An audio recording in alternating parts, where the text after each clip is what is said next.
அனைவருக்கும் வணக்கம். திரிகீலர் பாஸ்கர் ஐயாவின் குழுவிலிருந்து நான் சத்யா, ஜோதிடர். ஜோதிடம் கற்றுக்கொள்ள வந்திருக்கும் உங்கள் அனைவருக்கும் என்னுடைய முதன்கண் நன்றிகள்.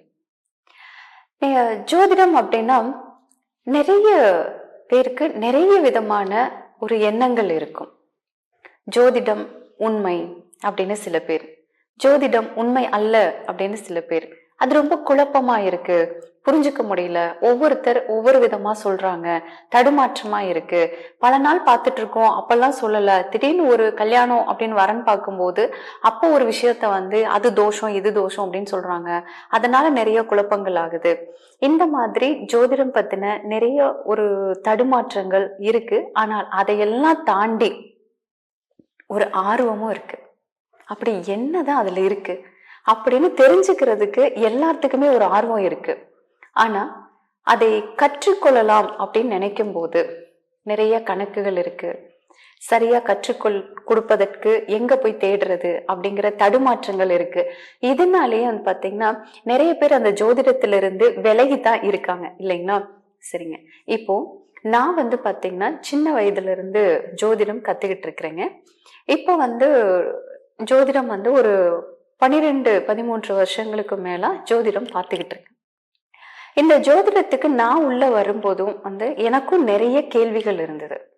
அந்த கேள்விகள் எல்லாத்துக்குமே நான் விடைகள் தேடி எனக்கு நிறைய விஷயங்களுக்கு விடைகள் கிடைச்சிருக்கு. அப்படி எனக்கு தெரிந்த விடைகளையும் ஒரு ஜோதிடத்தை எளிமையாக கற்றுக் கொடுக்கணும் அப்படின்னு ஒரு ஆசையும் இருந்துச்சு. ஸோ அப்ப எப்படி அதை கற்றுக் கொடுக்கலாம் அப்படின்னு நானும் அதெல்லாம் சுத்திட்டு இருந்தப்பதான் பாஸ்கர் ஐயா அவங்களோட இதுல இந்த ஜோதிடம் கற்றுக் கொடுக்கக்கூடிய ஒரு வாய்ப்பும் இருக்கு. இப்ப இதை கத்துக்கிறதுக்கு நீங்க வந்திருக்கீங்க. உங்க எல்லாருக்கும் என்னுடைய மறுபடியும் ஒரு முறை நன்றி. இப்போ பாத்தீங்கன்னா இந்த ஜோதிடத்தை எதுக்காக நான் கத்துக்கணும் அப்படின்னு ஒரு கேள்வியும் இருக்கும். இது கத்துக்கிட்டே ஆகணுமா அப்படின்னு சொல்லி. இல்லைங்க, இந்த ஜோதிடம் பாத்தீங்கன்னா எந்த ஒரு தனிப்பட்ட சாரருக்கானதும் அல்ல. இந்த ஜோதிடத்துல இப்ப நம்மளோட வாழ்க்கையவே எடுத்துக்கோங்களேன். நம்ம வாழ்க்கை 3 விதம் தாங்க. ஒண்ணு மாத்தணும், இல்லைன்னா ஏத்துக்கணும், இல்லை அப்படின்னா கடந்து போகணும். ஆனா எப்ப மாத்தணும், எந்தெந்த விஷயங்களுக்கு நம்மளை மாத்திக்கணும், எந்தெந்த விஷயங்களை ஏற்றுக்கொள்ளணும், எந்த சமயத்தில் ஏற்றுக்கொள்ளணும், எந்தெந்த விஷயங்களை கடந்து போகணும், அது எப்ப கடந்து போகணும், இது தெரியாம தான் நமக்கு நிறைய குழப்பங்கள் வருது. அதனாலதான் பாத்தீங்கன்னா முடிவெடுக்கிறதுக்கு தடுமாற்றம். ஒரு அவசரத்துல முடிவு எடுத்துட்டு அதுக்கப்புறம் வர்ற பிரச்சனைகளை ஃபேஸ் பண்ணும் போது ஒரு சலிப்பாயிடுது, நமக்கும் கோபம் வருது. நினைக்கிறது ஒன்னும் செயல்களை வேறொன்னுமா நடக்கும்போது இன்னும் குழப்பங்கள் ஆகுது இல்லைங்களா? இந்த மாதிரி இருக்கும்போது தானே நம்ம இன்னொருத்தர் ஒரு வழிகாட்டியா நினைச்சு தேடுறோம். அப்படி நாம தேர்ந்தெடுக்கிற அந்த வழிகாட்டி சரியான நபராக இருந்துட்டாங்கன்னா நமக்கு நல்ல வழியை காட்டுவாங்க, நம்ம அதை பிடிச்சி அடுத்தடுத்த கட்டத்துக்கு போவோம். ஒருவேளை அந்த மாதிரி சரியான நபரா இல்லாதப்ப அவங்களும் ஒரு குழப்பத்துல நமக்கு ஒரு முடிவை எடுத்து கொடுத்து அது சரின்னு நம்பி நம்மளும் அதுல இறங்கும் போது இன்னும் தடுமாற்றங்கள் குழப்பங்கள் தானே ஏற்படுது. அப்ப இந்த ஜோதிடம் என்ன பண்ணுன்னு பாத்தீங்கன்னா, ஜோதிடம் ஒரு சரியான வழிகாட்டி. இப்ப நான் சொன்ன இந்த 3 விஷயங்களையும் எப்ப எப்படி மாத்திக்கலாம், அல்லது ஏற்றுக்கொள்ளலாம், அல்லது கடந்து போலாம் அப்படிங்கிறத நமக்கு காட்டி கொடுக்கும். நம்முடைய வாழ்க்கையை நமக்கு பிடிச்ச மாதிரி ரசித்து வாழ வைப்பது ஜோதிடம். இதுக்கு யாரையும் நம்ம தேடி இருக்க வேண்டாம். அடிப்படையான சில விஷயங்கள் புரிஞ்சாலே நம் வாழ்க்கையை நம்மளால சீர் செய்து கொள்ள முடியும். அதுக்கு தாங்க நான் இப்போ ஒரு ஷார்ட்கட் மெத்தேட்ல தான் இந்த வகுப்பு இருக்கும். ஏன்னா உங்களுக்கே தெரியும், ஜோதிடம்ங்கிறது ஒரு கடல் மாதிரிங்க. இது கத்துக்க ஆரம்பிச்சோம்னா போய்கிட்டே தான் இருக்கும். அப்போ இந்த ஒரு 2 மாசத்துல நம்ம என்ன கத்துக்க போறோம்? இந்த 2 மாசத்துலதான் நம்ம இதை எப்படி சீர் செய்வது, அதாவது நம்முடைய வாழ்க்கையை எப்படி சீர் செய்வது, நம்முடைய குணத்தை நம்ம பாத்தீங்கன்னா சரியா உணர்ந்து மாத்திக்கிறது. ஏன்னா இந்த கிரக அமைவுகளை பொறுத்து நம்முடைய குணங்கள் இருக்கும். நம்மோட குணத்தை பொறுத்து நம்முடைய சிந்தனை ஓட்டம் இருக்கும். நம்முடைய சிந்தனையை பொறுத்துதான் நம்முடைய செயல்பாடுகள் இருக்கும். நம்முடைய செயல்பாட்டை பொறுத்துதான் லாபம், நஷ்டம், வெற்றி, தோல்வி, சந்தோஷம், துக்கம், ஏமாற்றம், நம்பிக்கை, ஆத்ம திருப்தி, இது மாதிரியான பலன்கள் நமக்கு மறுபடியும் பதிவுகளாக அமைகிறது. அப்போ முதல்ல நம்முடைய குணம் என்ன, எந்தெந்த குணத்தை மாற்றிக்கொண்டால் நம்மளுடைய வாழ்க்கையை அழகா அமைச்சுக்க முடியுங்கிறதையும் நம்ம இங்க தெரிஞ்சுக்கணும். இது மட்டும் இல்லாம நம்மளுடைய வாழ்க்கையில ஒரு குழந்தை, வேலை, திருமணம், வீடு கட்டணும், சொத்து வாங்கணும், உடல் ஆரோக்கியம், இப்படி நிறைய விஷயங்கள் இருக்கு இல்லைங்களா? அது எல்லாத்துக்கும் நமக்கு எப்படி அமைச்சுக்கணும், எங்கெங்க நம்மளுடைய ஜாதகத்துல அதுக்கு மைனஸஸ் இருக்கு, அது எப்படி சாதகமா மாத்தணும், இதெல்லாம் தெரிஞ்சுக்கிட்டோம் அப்படின்னா நம்மளுடைய வாழ்க்கைய சூப்பரா வச்சுக்கலாங்களா? இதுதாங்க இன்னைக்கு கத்துக்க போறோம். இந்த 2 மாசம் இதுதான் கத்துக்குவோம். இதுக்கப்புறம் இது உங்களுக்கு மேலும் நீங்க கத்துக்கணும் அப்படின்னா அடுத்து அதோட வகுப்புகள் இருக்கும், அந்த வகுப்புல நீங்க கத்துக்கலாம். இது மட்டும் இல்லாம இந்த வகுப்புல மறுபடியும் நிறைய தோஷங்கள் எல்லாம் இருக்குன்னு சொல்றாங்க. இது வரைக்கும் ஜாதகத்துல சொல்லவே இல்லைங்க. இப்ப பார்த்தா திடீர்னு செவ்வாய் தோஷம் இருக்குங்கிறாங்க, சர்ப்ப தோஷம் இருக்குன்னு சொல்றாங்க, சனி தோஷம் இருக்குன்னு சொல்றாங்களே. அப்போ அந்த மாதிரி எல்லாம் இருக்கு. அதெல்லாம் என்ன அப்படின்னா இந்த மாதிரியான விஷயங்கள் எல்லாத்துக்கும் இந்த 2 மாத வகுப்புல நான் உங்களுக்கு விடைகள் சொல்லிடுவேன். அதே போல மூலம் நட்சத்திரம், ஆயில்யம் நட்சத்திரம், இதெல்லாம் தோஷம்னு சொல்றாங்களே, அதெல்லாம் உண்மையா? இப்படி ஜோதிடம் சம்பந்தமான நிறைய கேள்விகளும் நமக்கு இருக்கும் இல்லையா? விடை தெரியாம இருப்போம். அந்த மாதிரி நிறைய கேள்விகளுக்கு எனக்கு தெரிந்த விடைகளை நான் உங்களுக்கு சொல்லிடுறேன். ஓகேங்களா? சரிங்க, இன்னைக்கு நம்ம கத்துக்க ஆரம்பிக்க போறோம். அதுக்கு முன்னாடி உங்களுக்கு எல்லாத்துக்கிட்டுமே உங்களுடைய ஜாதகம் இருக்கணும். எனக்கு ஜாதகம் இல்லைங்க அப்படின்னு சொன்னீங்கன்னா நீங்க பக்கத்துல உங்களோட கம்ப்யூட்டர் சென்டர்ஸ் இருக்கும் இல்லைங்களா, அங்க நீங்க கேட்டீங்கனாலே ஒரு சிங்கிள் பேஜ் போட்டு கொடுப்பாங்க. இல்லை அப்படிங்கிறப்போ நிறைய ஃப்ரீ ஆப்ஸ் இருக்கு. நீங்க கூகுள்ல போயிட்டு அந்த ஃப்ரீ ஆப்ல உங்களுடைய பிறந்த தேதி, மாத, வருடம், நீங்க பிறந்த நேரம், நீங்க பிறந்த ஊர் கொடுத்தீங்கனாலும் உங்களுடைய அந்த சிங்கிள் பேஜ் வந்துடும். அதை நீங்க டவுன்லோட் பண்ணி வச்சுக்கலாங்க. ஏன்னா இது கத்துக்கும் போது நம்முடைய ஜாதக கட்டம் நமக்கு கொஞ்சம் முக்கியமா தேவை. ஓகேங்களா? இப்ப வச்சிருந்தீங்கன்னா ஓகே, எடுத்து பார்த்துக்கலாம். இல்லைன்னா நீங்க அடுத்த வாரம் கிளாஸ்க்கு வரும்போது கண்டிப்பா இந்த ஒரு ஜாதக கட்டத்தை எடுத்துட்டு வந்துருங்க. சரிங்க, இப்ப நம்மளுடைய வகுப்புக்கு போலாங்களா? இப்ப பாத்தீங்கன்னா ஜோதிடம் அப்படின்னா இப்ப உங்களுக்கு இந்த கட்டம் அப்படின்னு வச்சுதான் பார்ப்பாங்க அப்படின்னு தெரியும் இல்லைங்களா? இப்ப நானும் ஃபர்ஸ்ட் உங்களுக்கு இந்த கட்டத்தை வச்சுதான் பாக்குறதுக்கு சொல்லித்தர போறீங்க. ஆனா ஜோதிடத்தை இந்த கட்டம் மட்டும் இல்லைங்க, நிறைய விஷயங்களை வைத்து ஜோதிடம் பார்க்கலாம். ஒரு வீட்டினுடைய அமைப்பு, ஒரு வீட்டு பக்கத்துல இருக்கிற மரம், அந்த வீட்டில் இருக்கக்கூடிய பொருட்கள், அல்லது அந்த வீட்டில் இருக்கக்கூடிய ஒரு பூனைக்குட்டி, எலி, பல்லி, இந்த மாதிரியான விலங்குகள், ஒரு வீட்டுக்கு பக்கத்துல இருக்கக்கூடிய அமைவிடங்கள், இதையெல்லாம் வச்சு கூட ஒரு ஜோதிடம் பார்க்க முடியும். நம்பர்ஸ், கலர்ஸ், இப்படி நிறைய விஷயங்களை வச்சும் ஜோதிடம் பார்க்கலாங்க. ஆனா அதெல்லாம் நான் உங்களுக்கு பின்னாடி வரும்போது சொல்லித்தரேன். இந்த வகுப்புல ஒரு சின்ன சின்ன விஷயங்கள் மட்டுமே இந்த 2 மாத வகுப்புல நான் உங்களுக்கு சொல்லி கொடுக்குறேங்க. இப்ப முதல்ல இந்த ஜாதக கட்டத்தை வைத்து முதல்ல நம்ம ஜாதகத்துக்கு நம்ம சில விஷயங்கள் தெரிஞ்சுக்கணும் இல்லைங்களா? அது இப்ப பார்க்கலாம். இப்ப முதல்ல பாத்தீங்கன்னா இத ஒரு ஃபர்ஸ்ட் உங்களுக்கு தெரிஞ்சுக்கும் போது கொஞ்சம் நிறைய விஷயங்கள் சொல்ற மாதிரி இருக்கும். இப்ப நான் இது ஒரு கதையா உங்களுக்கு சொல்றேன். அப்பப்போ ஒரு குட்டி குட்டி கதை மாதிரி வச்சு வச்சு உங்களுக்கு சொல்லும் போது புரிஞ்சுக்கிறதுக்கு கொஞ்சம் ஈஸியா இருக்கும். சரிங்களா? சரிங்க, இப்ப முதல்ல இப்போ ஒரு தாத்தாவை எடுத்துவோம். இங்க ஒரு தாத்தா இருக்கார். இந்த தாத்தாவோட பேர் பாத்தீங்கன்னா காலபுருஷன் அப்படின்னு வச்சுக்கலாம். இந்த தாத்தாவுக்கு பாத்தீங்கன்னா ஒரு 12 குழந்தைங்க இருக்காங்க. தாத்தாவுக்கு 12 குழந்தைங்க இருக்காங்க.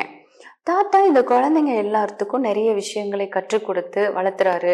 12 குழந்தைகள் 12 விதமான இயல்புகளோட இருக்காங்க. அப்ப இவங்க வளரும் போதே இந்த தாத்தா என்ன பண்ணிட்டாருன்னா 12 பேர்த்துக்கும் ஒரு வீடு கட்டி வச்சிட்டாரு. இந்த 12 குழந்தைங்களையும் அந்த வீட்டுல வச்சுதான் வளர்த்துறாரு. ஓகேங்களா?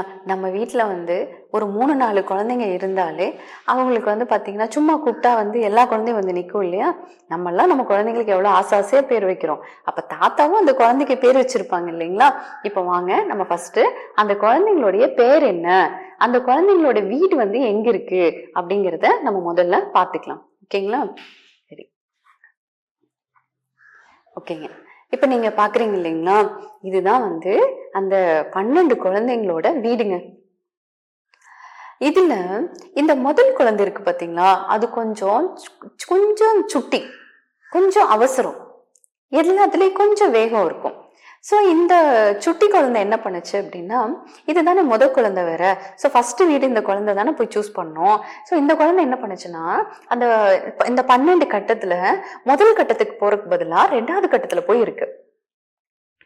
ஸோ முதல் குழந்தை இல்லையா, ஸோ அதனால இந்த கட்டத்துல இந்த 2வது கட்டம் அப்படிங்கிறது தான் முதல் குழந்தையினுடைய வீடு. அதுல இருந்து லைனா வந்து பாத்தீங்கன்னா 2வது குழந்தை அது வீட்டுக்கு போயிடுச்சு, 3வது குழந்தை அது வீட்டுக்கு போயிடுச்சு, இப்படி 12 குழந்தைங்களும் அந்த வீட்டுக்கு போயிட்டாங்க. இப்ப அந்த குழந்தைங்களோட பேர் பாத்துக்கலாங்களா. இப்போ முதல் குழந்தையினுடைய பெயர் மேஷம், 2வது குழந்தையினுடைய பெயர் ரிஷபம், 3வது குழந்தையினுடைய பெயர் மிதுனம், 4வது குழந்தையின் பெயர் கடகம், 5வது குழந்தை சிம்மம், 6வது குழந்தை கன்னி, 7வது குழந்தை துலாம், 8வது குழந்தை விருச்சிகம், 9வது குழந்தை தனுசு, 10வது குழந்தை மகரம், 11வது குழந்தை கும்பம், 12வது குழந்தை மீனம். இப்ப நம்ம ஜோதிடம் கத்துக்க வந்திருக்கிறப்போ இந்த 12 குழந்தைங்களுடைய பெயரும் அவர்களுடைய வீடும் நமக்கு நல்லா தெரியணும். ஓகேங்களா? இப்ப இந்த ஒரு வாரம் கேப்ல நீங்க இப்ப நான் சொல்லி கொடுக்கறது எல்லாமே வந்து நீங்க பழகிட்டு வரும். இப்ப முதல்ல இந்த 12 வீட்டை பார்த்தாச்சு, 12 குழந்தைங்களுடைய பெயரையும் பார்த்தாச்சு. ஓகேங்களா? மேஷம், ரிஷபம், மிதுனம், கடகம், சிம்மம், கன்னி, துலாம், விருச்சிகம், தனுசு, மகரம், கும்பம், மீனம். ஓகேங்களா? நீங்களும் ஒரு தடவை இதை உள்ளுக்குள்ள சொல்லி பார்த்துக்கீங்க. இந்த 12 குழந்தைகள். சரிங்களா?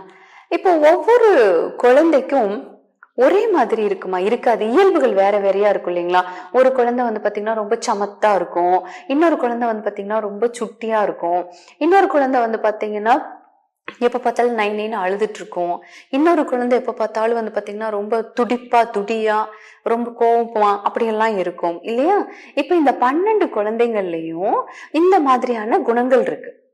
நமக்கு இந்த 12 குழந்தைகளினுடைய இந்த சில குண இயல்புகள் தெரிஞ்சாதான் இதுல எந்த குண இயல்பு நம்ம கிட்ட இருக்கு அப்படிங்கிறதையும் நம்மளால தெரிஞ்சுக்க முடியும். சரி, அப்போ இத வந்து பாத்தீங்கன்னா சில கேட்டகரியில பிரிச்சு வச்சிருக்காங்க. இப்ப முதல்ல ஒரு கேட்டகரி எடுத்து பார்ப்போம். இதோடைய பெயர் தத்துவம். இதோட பேருங்க தத்துவம். இந்த 12 குழந்தைங்களையும் இந்த தத்துவத்துக்குள்ள அடக்கி வச்சிருக்காங்க. ஓகேங்களா? அவங்களோட இயல்பை பொறுத்து இந்த தத்துவம் என்னன்னு பாத்தீங்கன்னா நெருப்பு, நிலம், காற்று, நீர். நெருப்பு, நிலம், காற்று, நீர், இப்படி பிரிச்சு வச்சிருக்காங்க. இதுல வந்து பாத்தீங்கன்னா 12 குழந்தைங்கள்ல 3 குழந்தைங்களா இப்படி பிரிச்சிருக்காங்க. இப்ப இந்த நெருப்பு அப்படிங்கிற குழந்தையில யார் யார் இருப்பாங்கன்னா மேஷம், சிம்மம், தனுஷு. இது 3 நெருப்பு வகை குழந்தை. ரிஷபம், கன்னி, மகரம் நில வகை குழந்தை. மிதுனம், துலாம், கும்பம் காற்று வகை குழந்தை. கடகம், விருச்சிகம், மீனம் இது சிம்ம வகை குழந்தை. நீர் வகை குழந்தை. ஓகேங்களா? சரிங்க. இப்ப இந்த நெருப்பு குழந்தைங்க இருக்காங்க இல்லைங்களா, இவங்களோட இயல்பு எப்படி இருக்கும் அப்படின்னா, நெருப்பு எப்படிங்க இருக்கும்? ஒரு நெருப்பு அப்படின்னாலே வேகம் இல்லைங்களா? ரொம்ப வேகம். ஒரு 10 வச்சோம்னா அப்படி சடசட பக்கத்துல இருக்கிற எல்லா இடத்துலயும் பத்திக்கும். அந்த அவசரம். ஓகேங்களா? அப்ப அந்த கோபத்திற்கான தன்மையா அந்த நெருப்பு தான் காமிப்பாங்க. கோபம் அப்படி வருமா? அவ்வளவு சூடாகுது இல்லையா? நமக்கு கோபம் வந்தா நம்ம உடம்பு எப்படி சூடாகுது. சோ நெருப்பு அப்படின்னாலே அந்த கோபம் அப்படின்னு வச்சிருப்பாங்க. அதே போல வந்து பாத்தீங்கன்னா இந்த பிடிவாதம், இந்த வைராக்கியம், இது எல்லாமே இந்த நெருப்போட சம்பந்தப்படுத்தி வச்சிருப்பாங்க. அப்ப இந்த நெருப்பு வகை குழந்தை இருக்கு இல்லைங்களா, இந்த மேஷம், இந்த சிம்மம், இந்த தனுசு, இந்த நெருப்பு வகை குழந்தைங்களுக்கு இது எல்லாமே இருக்கும். வேகம், கோபம், அவசரம், பிடிவாதம், வைராக்கியம், இது எல்லாமே இந்த 3 குழந்தைங்களுக்கும் இருக்கு. ஓகேங்களா?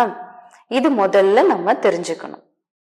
அப்புறம் இந்த 3லயும் சின்ன சின்ன வேரியேஷன் இருக்கு. அது என்ன சின்ன சின்ன வேரியேஷன்?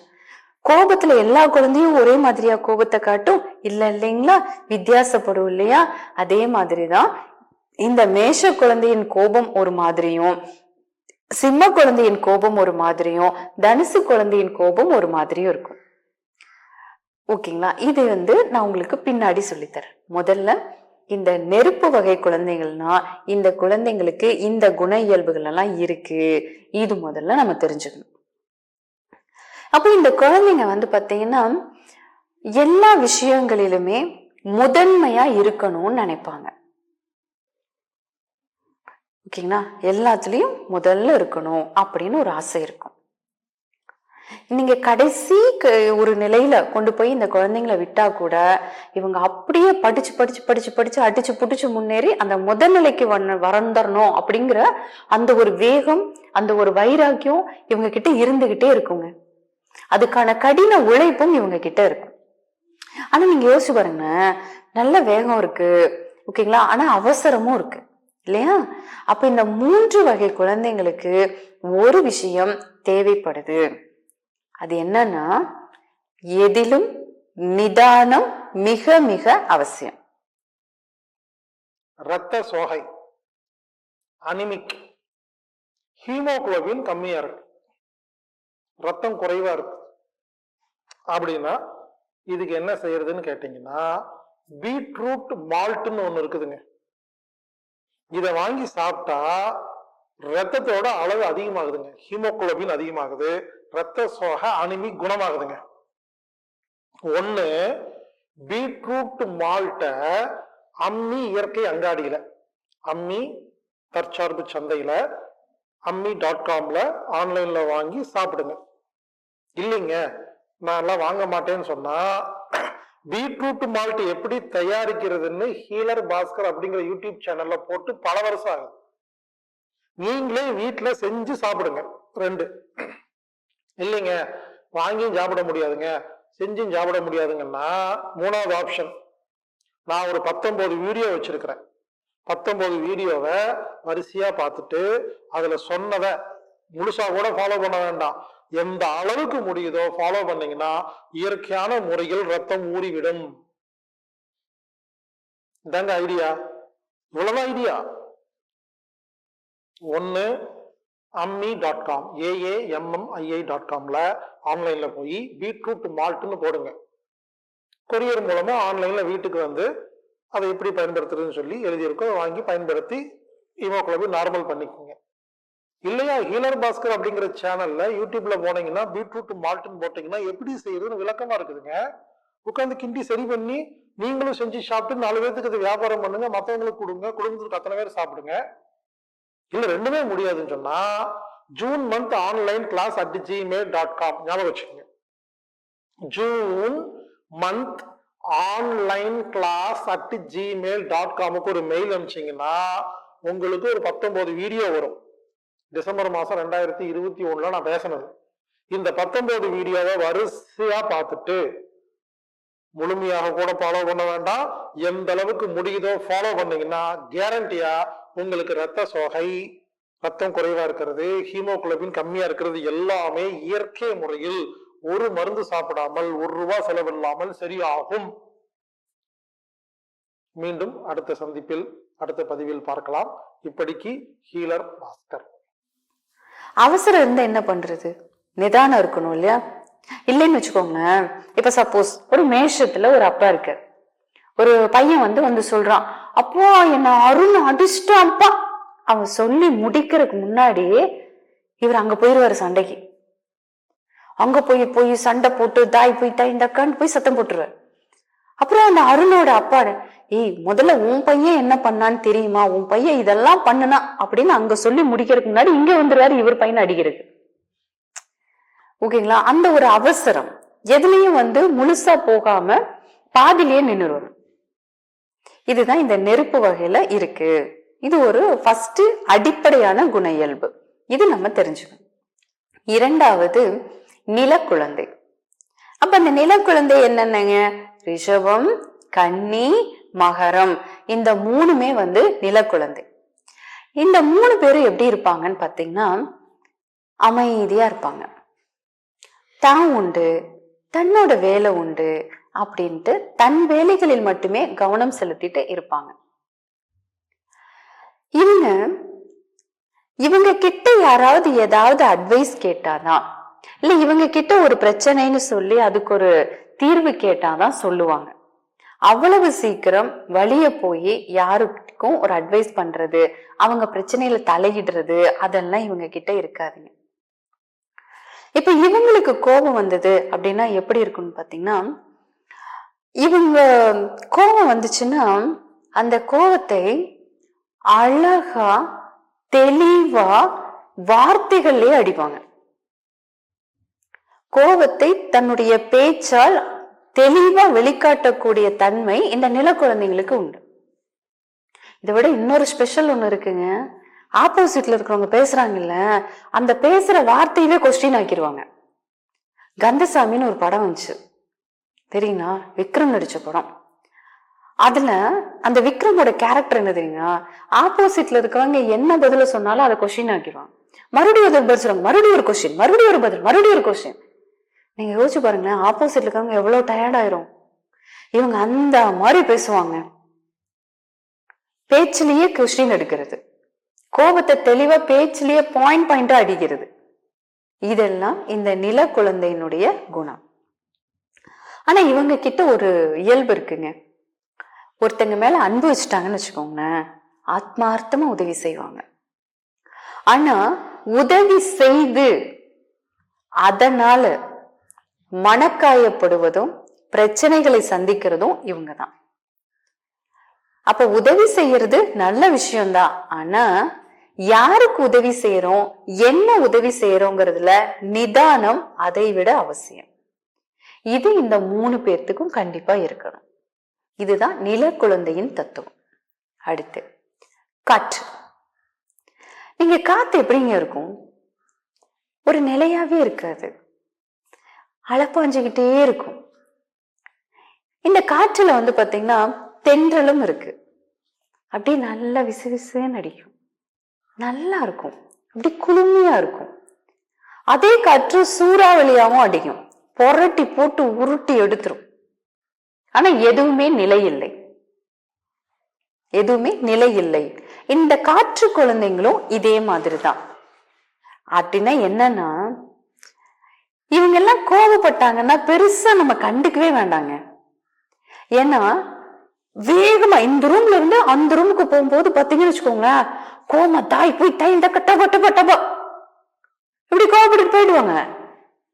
கொஞ்ச நேரம் அந்த ரூம்ல இருந்து இந்த ரூமுக்கு வரும்போது வாடா மாப்பிள்ள போய் டீ குடிச்சிட்டு வரலான்னு கூப்பிடுவாங்க. ஏன்னா போகும்போது தானே நான் அந்த திட்டு அதெல்லாம் இருக்கிறதான். அவ்வளவுதாங்க உங்க கோபத்தோட ஒர்த்து. அடி ஆழத்திலிருந்து இவர்கள் கோபப்பட மாட்டாங்க.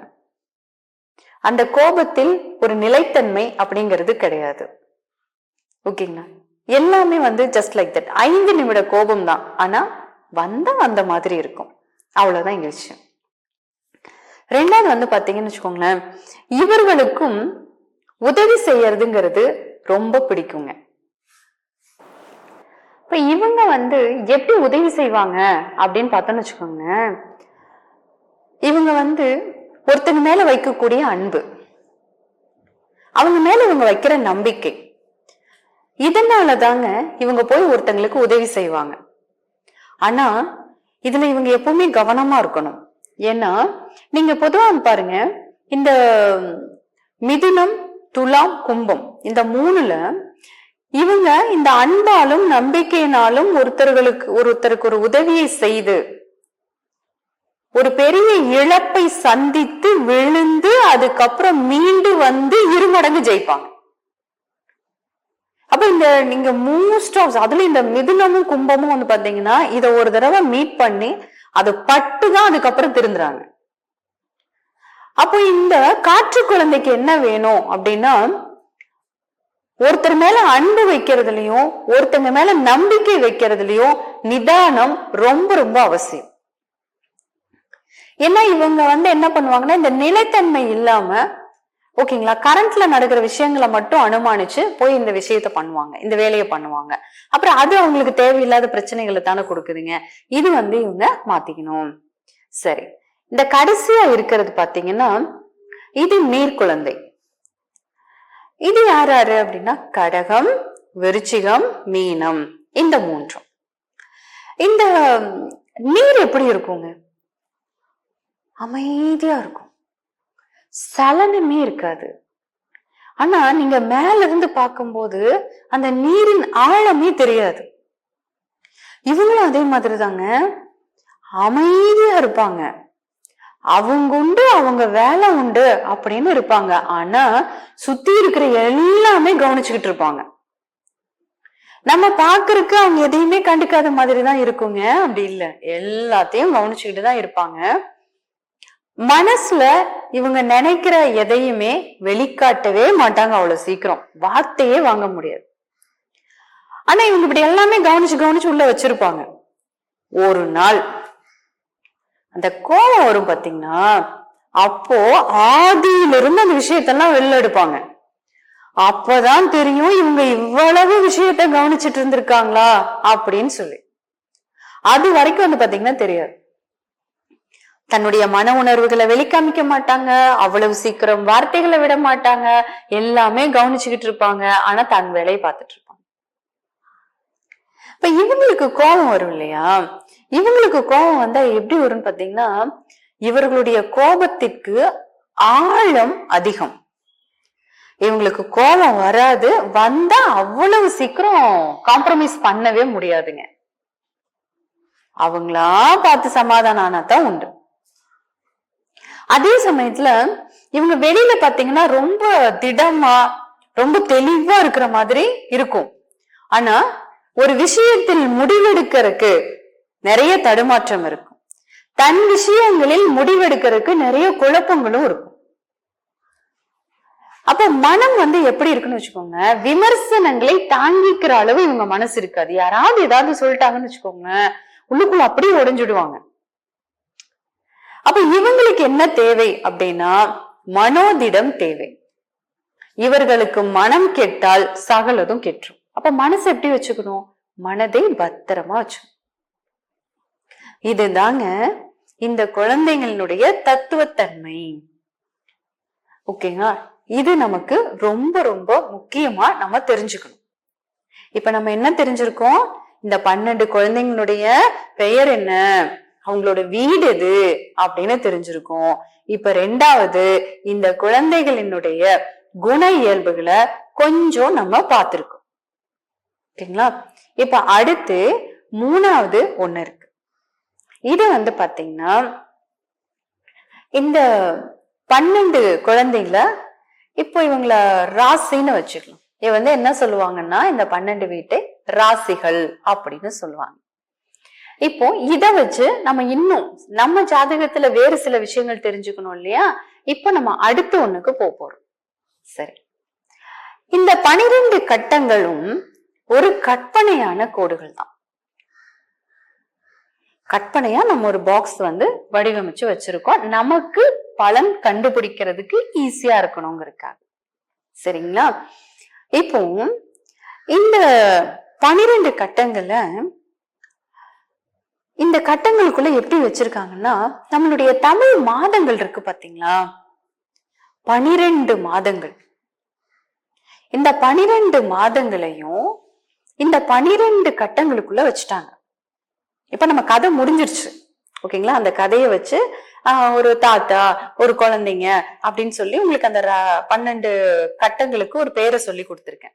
அதே போல இந்த குழந்தைங்களா வச்சு அவங்களோட கேரக்டரை ஒரு கேட்டகரி சொல்லி கொடுத்துருக்கேன். இப்ப அங்க கதை முடிஞ்சிருச்சு. இப்ப நம்ம பாத்தீங்கன்னா இதோட அடுத்த ஸ்டேஜுக்கு வந்துட்டோம். இப்போ இந்த கட்டத்தை வச்சு நம்முடைய சொந்த ஜாதக கட்டத்துல இருக்கிற சில விஷயங்களை தெரிஞ்சுக்கணும். இதுக்கு முதல்ல சூரியன். இதுக்கு ஃபர்ஸ்ட் நம்ம இந்த இடத்துல எடுக்க போறது சூரியனை வச்சு ஒரு விஷயம் தெரிஞ்சுக்கிறோம். அது என்னன்னா, இந்த தமிழ் மாதங்கள் 12 இருக்கு இல்லைங்களா, இந்த 12 மாதங்களை இந்த 12 கட்டங்கள் இருக்கு பாத்தீங்களா, இந்த கட்டங்களுக்குள் வச்சிருக்காங்க. ஓகேங்களா? இந்த தமிழ் மாதங்கள் அப்படிங்கிறதே சூரியனினுடைய பயணத்தை வைத்து உருவாக்கப்பட்டதுதான் நம்முடைய தமிழ் மாதங்கள். எல்லாம் சரி, தமிழ் மாதங்கள் ஞாபகம் இருக்குங்களா? ஏதோ ஒரு ஆதி காலத்துல நம்ம படிச்சிருக்கோம். சித்திரை, வைகாசி, ஆனி, ஆடி, ஆவணி, புரட்டாசி, ஐப்பசி, கார்த்திகை, மார்கழி, தை, மாசி, பங்குனி, இப்படி ஒரு 12 மாசம் ஏதோ ஒரு ஆதி காலத்துல படிச்சிருக்கோம். அதுக்கப்புறம் அது பழக்கத்திலேயே இல்ல, மறந்து போச்சு. இப்ப புதுசா ஏதோ எங்கேயோ கேட்ட குரல் மாதிரி இருக்கு இல்லைங்களா? சரிங்க, இந்த 12 மாதங்கள் இருக்கு இல்லைங்களா, இத கொண்டு வந்துதான் இந்த 12 ராசிகளுக்குள்ள வச்சிருக்காங்க. சரி, மேஷம் முதல் குழந்தை அப்படின்னு சொன்னோம் இல்லையா, முதல் ராசி. இந்த முதல் ராசியில தான் முதல் தமிழ் மாதம் சித்திரை. அடுத்து ரிஷபம், இரண்டாவது குழந்தை, இரண்டாவது ராசி, இரண்டாவது மாதம் வைகாசி. மூன்றாவது குழந்தை மிதுனம், மூன்றாவது ராசி, மூன்றாவது மாதம் ஆனி. இப்படி லைனா. அப்போ கடகம் ஆடி, சிம்மம் ஆவணி, கன்னி புரட்டாசி, துலாம் ஐப்பசி, விருச்சிகம் கார்த்திகை, தனுசு மார்கழி, மகரம் தை, கும்பம் மாசி, மீனம் பங்குனி. இப்படி இந்த 12 மாதங்களை 12 ராசிகளுக்குள் வச்சிருக்காங்க. இதுல இந்த பயணம் அப்படிங்கறத அயனம் அப்படின்னு இதுல சொல்றாங்க ஜோதிடத்துல. சூரியனின் பயணம் அத வச்சு இருக்கும். இந்த தை மாசம் இருக்கு பாத்தீங்களா, இந்த தை மாசத்துல இருந்து ஆனி கடைசி வரைக்கும் 6 மாதம், ஆடியிலிருந்து மார்கழி கடைசி வரைக்கும் இன்னொரு 6 மாதம், இப்படி 12 மாசத்தை ரெண்டா புடிச்சிட்டாங்க. இதுல இந்த தை மாசம் சூரியன் தெற்கிலிருந்து வடக்கு நோக்கி நகரும். தெற்கிலிருந்து வடக்கு நோக்கி நகரும். ஓகேங்களா? இதத்தான் ஜோதிடத்துல உத்தராயணம் அப்படின்னு சொல்றாங்க. உத்தர்னா வடக்கு, அயனம்னா பயணம். சூரியனின் தெற்கிலிருந்து வடக்கு நோக்கிய பயணம் உத்தராயணம். இத உத்தராயண காலம் அப்படின்னு சொல்லுவாங்க. இந்த உத்தராயண காலம் எப்படி இருக்கும்னா, இந்த தை மாசம் பாருங்க, நமக்கு பனி இல்லையா, இந்த பனி கொஞ்சம் பின்பனி காலமா இருக்கும். பனி கொஞ்சம் விலகி அதுக்கப்புறம் கொஞ்சம் கொஞ்சம் கொஞ்சமா இந்த வெயில் நமக்கு சூடு வந்துட்டே இருக்கும். இந்த தை ஆரம்பிச்சு 6 மாசம் இல்லையா, அதுல கொஞ்சம் கொஞ்சமா இந்த வெயில் அதிகமாகி பங்குனி மாசம் ரொம்ப வெயிலா இருக்கும். சித்திரை மாசம் வெயில் காட்டுன்னு காட்டும். அப்புறம் வைகாசியில கொஞ்சம் இறங்கும், ஆணில இன்னும் கொஞ்சம் கம்மியாயிரும் இல்லைங்களா. இந்த ஆணி வரும்போதே நமக்கு லைட்டா மழையும் ஆரம்பிக்கும், லேசா மழை. அப்ப இந்த ஆடி மாசம் ஆரம்பிக்கும் போது காத்து, வெயில் குறையாஞ்சிட்டு இருக்கும், காத்து போட்டு தாட்டுன்னு தாட்டும். இந்த ஆடி மாசத்துல இருந்து பாத்தீங்கன்னா இந்த வெயிலினுடைய வெப்பத்தாக்கம் கொஞ்சம் கொஞ்சமா குறைஞ்சு காத்து அதுக்கப்புறம் மழை நல்லா அட்டமழையாகி, அப்புறம் அந்த மழை குறைஞ்சு குறையவே பனி அதிகமாகி, கடைசியில பனி ரொம்ப அதிகமாகி, அப்புறம் பனி குறைஞ்சு அதுக்கப்புறம் திருப்பியும் வெயில் ஆரம்பிக்கும். அப்ப ஆடியிலிருந்து மார்கழி மாதம் வரைக்கும் உங்களுக்கு சூரிய வெளிச்சம் ரொம்ப கம்மியா இருக்கும். இந்த ஆடியிலிருந்து என்ன பண்ணும்னா சூரியன் எகைன் வந்து பாத்தீங்கன்னா இந்த வடக்கு வந்துருச்சு இல்லையா, இப்ப வடக்குல இருந்து திரும்பவும் தெற்கு நோக்கி பயணமாகும். ஓகேங்களா? அப்போ இந்த தெற்கு அப்படிங்கிறது தக்ஷின், பயணம்னா அயனம். அப்ப இந்த தெற்கு நோக்கிய பயணத்தை தான் தக்ஷணாயன காலம் அப்படின்னு சொல்றாங்க. வடக்கு நோக்கிய பயணத்தை உத்தராயண காலம்னும் தெற்கு நோக்கிய பயணத்தை தக்ஷணாயன காலம்னும் 6 மாதங்களாக பிரிச்சு வச்சுட்டாங்க. இந்த 6 மாதங்கள்ல நமக்கு வந்து பாத்தீங்கன்னு வச்சுக்கோங்களேன், இந்த மொத்தம் 12 மாதங்கள்ல மொத்தம் 6 கிளைமேட் இருக்கும். வெயில் காலம், மழைக்காலம், முன்பனி காலம், பின்பனி காலம், காற்று காலம், இப்படி வந்து பாத்தீங்கன்னா ஒரு 6 காலநிலைகள் நமக்கு இருக்கு. இப்போ இதுல நம்ம கட்டத்துல இத வச்சு நான் என்ன தெரிஞ்சுக்கிறது? ஓகேங்களா? நம்ம கட்டத்துல இதுல என்ன தெரிஞ்சுக்கிறது அப்படின்னா, ஃபர்ஸ்ட் இந்த மாதங்கள் எந்த கட்டத்திற்கு எந்த மாதம், இது நமக்கு ரொம்ப தெளிவா தெரியணும். ஏன்னா இத வச்சுதான் ஒரு நபரின் நிர்வாக திறன் எப்படி இருக்கு, ஆளுமை திறன் எப்படி இருக்கு, அவரின் ஆத்ம பலம் எப்படி இருக்கு, தலைமை பண்பு எப்படி இருக்கு, இதையும் நம்ம தெரிஞ்சுக்க முடியும். சில பேர்த்துக்கு வந்து பாருங்க இந்த தன்மையே ரொம்ப கம்மியா இருக்கும். ஏதாவது ஒரு விஷயத்த போய் லீட் பண்ண சொன்னோம்னா அவ்வளவுதான், ரொம்ப பயப்படுவாங்க. சில பேர்த்துக்கு எல்லா திறமையும் இருக்கும், ஆனா வெளிவராது, அதுக்கான வாய்ப்புகள் இல்லாம தடுமாறிட்டு இருப்பாங்க. இது சூரியனை வச்சுதான் எடுக்க முடியும். அதை தெரிஞ்சுக்கணும்னா தமிழ் மாதங்கள் முதல்ல தெரியும். ஓகேங்களா? சரி, இப்ப பாருங்க, நாம பிறந்த தமிழ் மாதம் எதுன்னு ஃபர்ஸ்ட் நமக்கு தெரியணுங்க. நாம பிறந்த தமிழ் மாதம் முதல்ல தெரிஞ்சுக்கணும் நம்ம. சரி, இப்போ உங்களுடைய ஜாதக கட்டத்தில், ஓகேங்களா, உங்களுடைய ஜாதக கட்டத்துல நீங்க பாத்தீங்கன்னா நிறைய கிரகங்கள் போட்டிருப்பாங்க. சு, சந்த், கு, இல்லைன்னா வி, சே, பூ, சனி, அது மட்டும் போட்டிருப்பாங்க. ரா, கே இப்படின்னு போட்டிருப்பாங்க. இதுல அந்த சு அப்படிங்கிற அந்த ஒரு எழுத்து எந்த கட்டத்தில் இருக்குன்னு பார்க்கணும். அந்த கட்டத்திற்கான தமிழ் மாதம் எது அப்படின்னு பார்க்கணும். அதுதான் நீங்கள் பிறந்த தமிழ் மாதம். உங்க ஜாதக கட்டத்துல சு அப்படிங்கிற சூரியனை சூன்னு தான் குறிப்பாங்க. இந்த 12 கட்டத்துல எந்த கட்டத்தில் இருக்கிறதோ அதற்கான தமிழ் மாதம் எதுவோ அதுதான் நீங்க பிறந்த தமிழ் மாதம். ஓகேங்களா? இப்ப நீங்க பாருங்க, உங்களோட கட்டத்துல பாருங்க, அதுல சு அப்படிங்கிறது எங்க எழுதி இருக்குன்னு பாருங்க, அதுக்கான தமிழ் மாதம் எதுன்னு பாருங்க. அது முதல்ல எந்த ராசின்னு பாருங்க, அதுக்கான தமிழ் மாதம் என்னன்னு பாருங்க. ஓகேங்களா? இது பாத்தீங்கன்னா நீங்க எந்த மாதத்துல பிறந்திருக்கீங்கன்னு உங்களுக்கு தெரியும். ஓகேங்களா? இப்படிதாங்க தமிழ் மாதம் கண்டுபிடிக்கணும். ஓகேங்களா? இப்ப உங்களுக்கு கண்டுபிடிக்க தெரிஞ்சிருச்சுங்களா? ஓகே, அதே மாதிரி ஒரு வெறும் கட்டத்தை உங்க கையில கொடுத்துட்டு, இப்ப ஒருத்தர் கார்த்திகை மாதத்துல பிறந்திருக்காரு அப்படின்னு சொல்றாங்கன்னு வச்சுக்கோங்களேன். கார்த்திகை அப்படிங்கிறது இந்த 12 கட்டத்தில் எந்த மாதத்தில் வரும், அதாவது எந்த கட்டத்துல இந்த மாதம் வரும்? அப்போ மேஷம் சித்திரை, ரிஷபம் வைகாசி, மிதுனம் ஆணி, கடகம் ஆடி, சிம்மம் ஆவணி, கன்னி புரட்டாசி, துலாம் ஐப்பசி, விருச்சிகம் கார்த்திகை.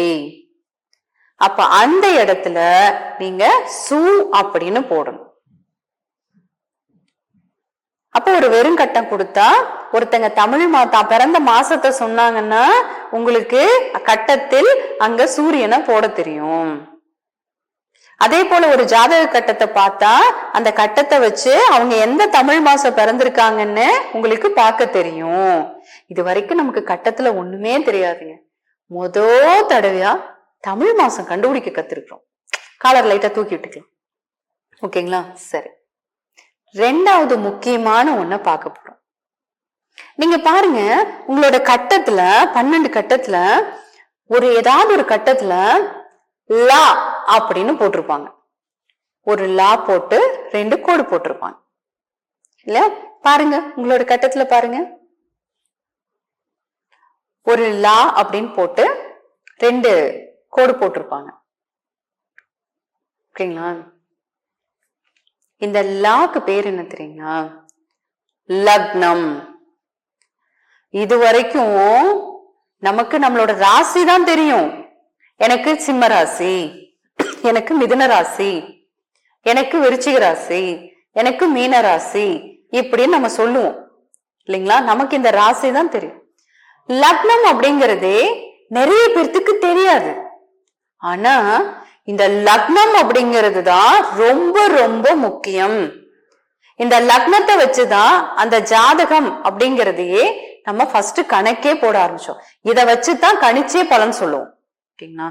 இப்ப இந்த லக்னம் என்ன தெரியுங்களா?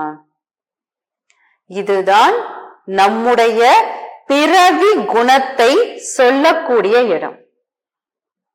இந்த 12 கட்டத்துல எங்க லா அப்படின்னு போட்டிருக்குதோ அதற்கான ராசி, அதாவது அந்த பெயர் எதுவோ அதுதான் உங்களுடைய லக்னம்.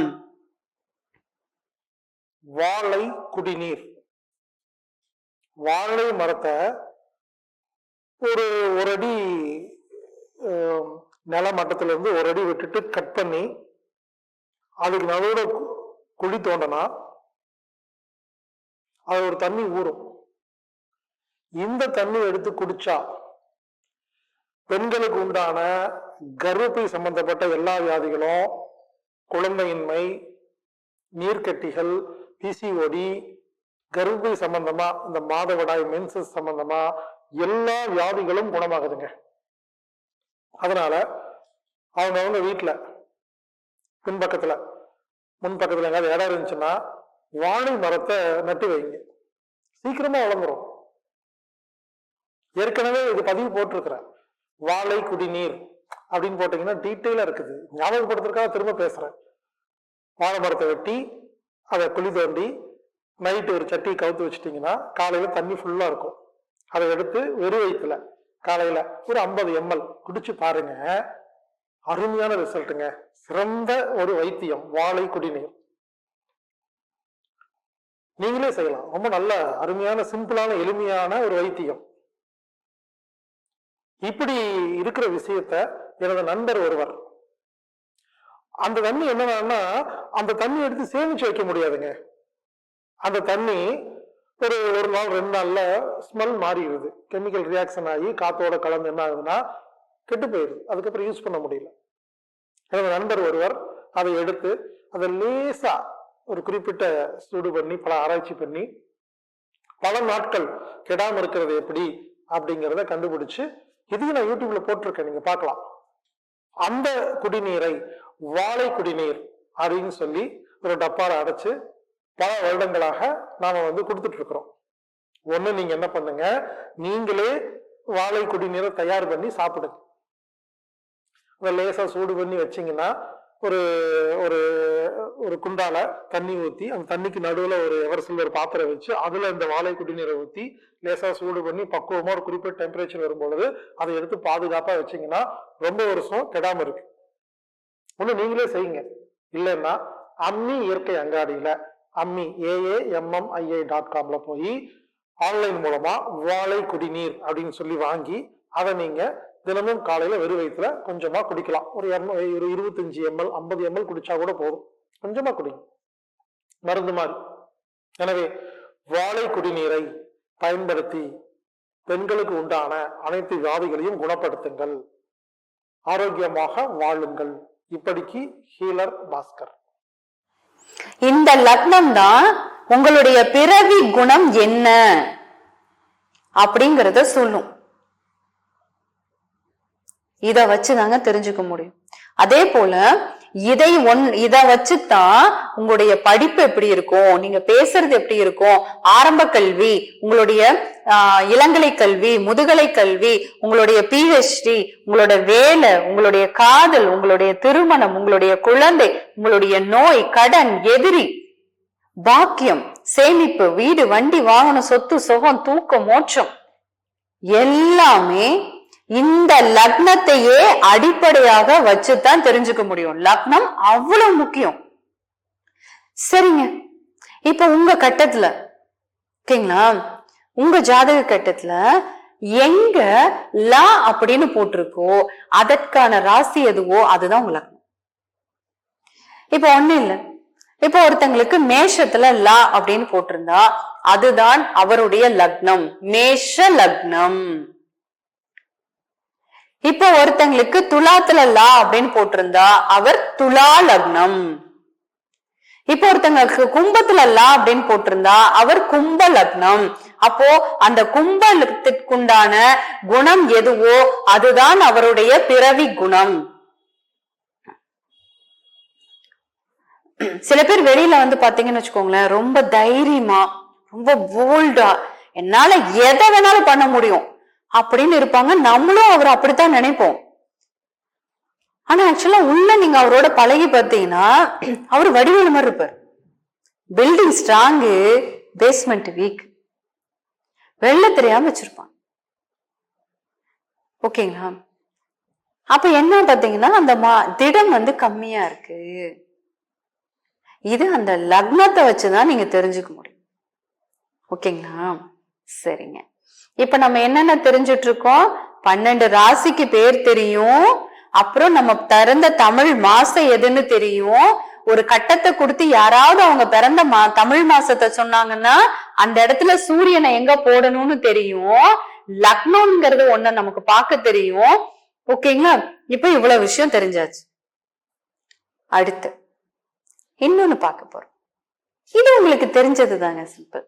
ராசி சொல்றீங்க இல்லையா, எனக்கு ரிஷப ராசி, எனக்கு கடக ராசி, எனக்கு கன்னி ராசி, எனக்கு கும்ப ராசி, இப்படி எல்லாம் சொல்றோம் இல்லையா. அந்த ராசிங்கிறது என்ன, அது நமக்கு தெரியணும்ல. இந்த ராசி அப்படிங்கிறது என்னன்னா, ஒரு குழந்தை பிறக்கிறப்போ சந்திரன் எந்த ஒரு வீட்டில் இருக்கோ, அதாவது இந்த 12 கட்டத்துல எந்த கட்டத்தில் இருக்கிறதோ அதுதான் அவருடைய ராசி அப்படின்னு சொல்லுவோம். இந்த ராசி அப்படிங்கிறது எதை சொல்லும், அவருடைய அடிப்படை குணம், ஒருத்தருடைய அடிப்படை குணத்தை சொல்லும். இந்த பிறவி குணத்துக்கும் அடிப்படை குணத்துக்கும் அது முதல்ல என்ன வித்தியாசம், எனக்கு அதுவே தெரியலையா. குணம்னா எல்லாமே குணம் தானே, இந்த கேரக்டர்ல என்ன வித்தியாசம், அடிப்படை குணம்னா என்ன, பிறவி குணம்னா என்ன, இப்படி ஒரு சந்தேகம் உங்களுக்கு வரும் இல்லைங்களா. பாருங்க, ஒரு ஆண் பெண் இணையும் பொழுது அந்த நேரத்தில் எந்த குரோமோசோமுக்கு வீரியம் அதிகமாக இருக்கிறதோ அந்த வம்சத்தில் தான், அந்த வம்சத்தினுடைய இயல்புகள் தான் அந்த கருவில் முதல் பதிவாக பதியும். XY அப்படிங்கிறது ஒரு குழந்தை ஆணா பெண்ணாங்கிறது தீர்மானிக்கிறதா. நீங்க பாருங்க, ஒரு பையன் வந்து பாத்தீங்கன்னா பையன்தான், இப்போ தந்தையினுடைய வம்சாவளி குரோமோசோம் மட்டும்தான். ஆனா அந்த பையனுடைய குண இயல்புகள், அந்த பையனினுடைய திறமை எல்லாமே அம்மா வம்சாவளியில இருக்கிறவங்க எத்தனையோ பேர் இருக்காங்க. பெண் குழந்தையா இருக்கும், அதனுடைய இயல்புகள் எல்லாம் அப்பா வம்சாவளியினோடது இருக்கும். இது எங்க இருந்து வருதுன்னு பாத்தீங்கன்னா, அந்த கரு உருவாகும் பொழுது அந்த டிஎன்ஏல தான் இது அதிகமான பதிவா இருக்கும். அதுக்கப்புறம் ஒவ்வொரு மாதம், ஏன்னா அந்த அம்மா கரு ஊற்றுறதுக்கு அப்புறமா அந்த ஒவ்வொரு மாதமும் இந்த கரு வளர்ச்சி ஆயிட்டே இருக்கும் இல்லையா. இந்த காலகட்டத்தில் அந்த தாயினுடைய மனநிலை எப்படி இருக்கிறதோ, அவங்க சாப்பிடுற உணவுகள் எப்படிப்பட்டதாக இருக்கிறதோ அதை பொறுத்துதான் இந்த குழந்தையினுடைய அந்த உள்ளுக்குள்ள இருக்கிற அந்த டிஎன்ஏ, அந்த இயல்புகள். ஓகேங்களா? அது பலம் பெற்றுக்கிட்டே இருக்கும்.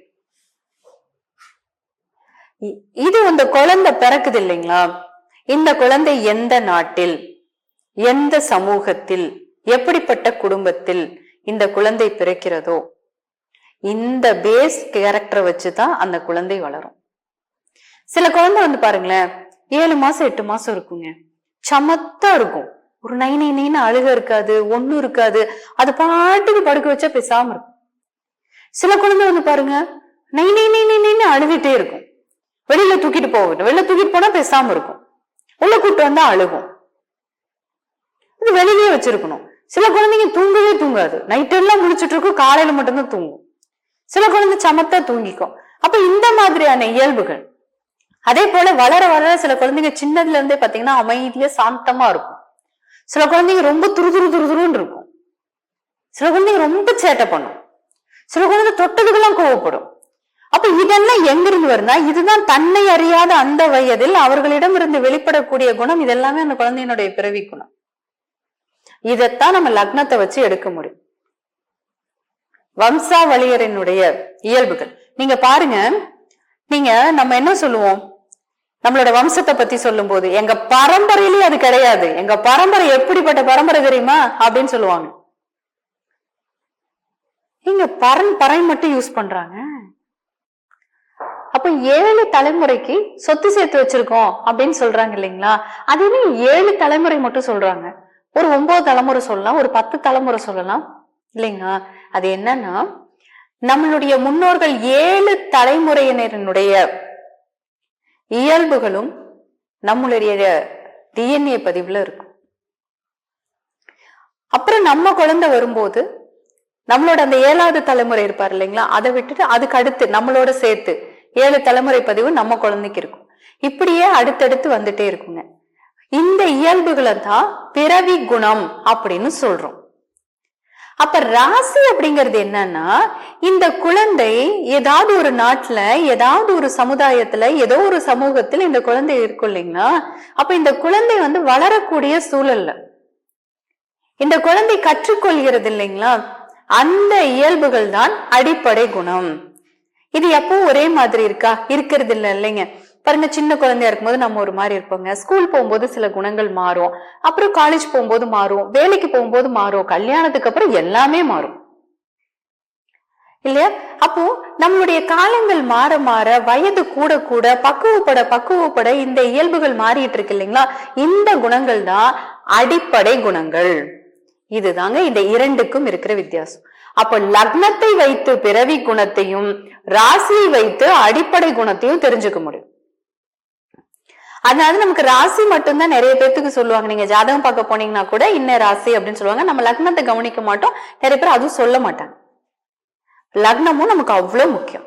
சரி, இப்ப இந்த ராசிய நம்ம எதை வச்சு எடுத்துக்கிறோம், நம்முடைய கட்டத்தில் எந்த ராசியில் சந்திரன், அத சந்த் அப்படின்னு போட்டிருப்பாங்க, அந்த சந்திரனை போட்டிருக்குதோ அதுதான் நாம் பிறந்த ராசி.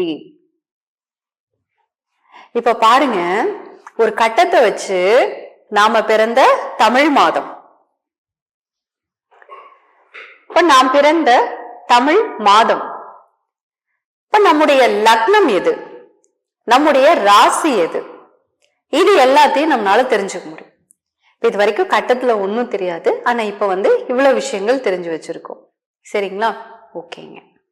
இப்ப அடுத்து என்ன பார்க்க போறோம்னா, இந்த லக்னத்தையும் இந்த ராசியையும் வச்சு நம்ம தத்துவம் பார்த்தோம் இல்லைங்களா, அந்த தத்துவத்தில் இருக்கக்கூடிய குண இயல்புகள் நம்மிடம் உண்டு.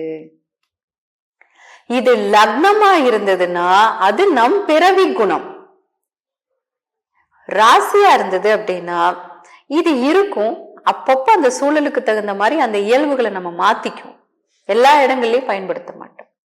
ஓகேங்களா, இதை வந்து இப்ப நீங்க அதை பார்க்கணும்.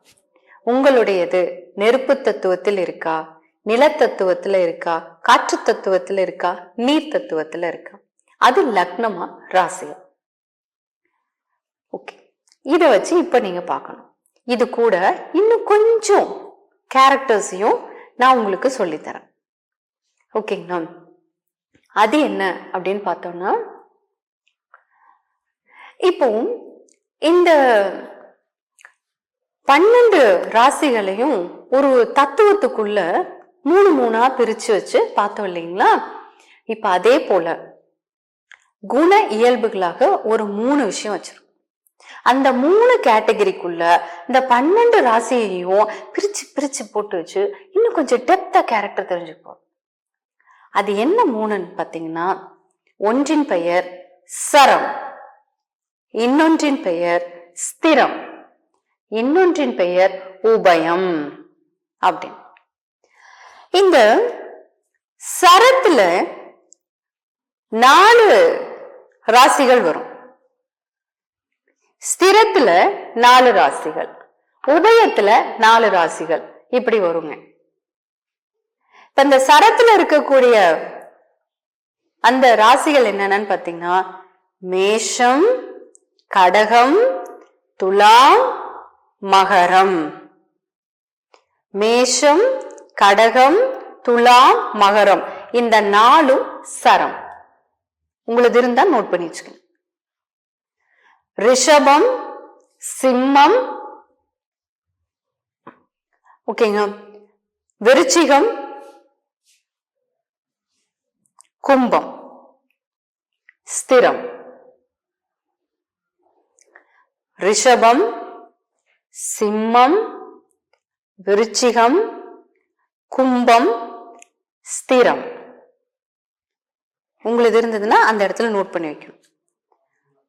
உபயம் மிதுனம், கன்னி, தனுசு, மீனம், இந்த 4 உபயம். இதுல என்ன கேரக்டர் இருக்கும்? இந்த சரம் அப்படிங்கறதுனுடைய தன்மை என்னன்னு பாத்தீங்கன்னா, ஒரு இடத்துல இருக்காதுங்க. ஓகேங்களா?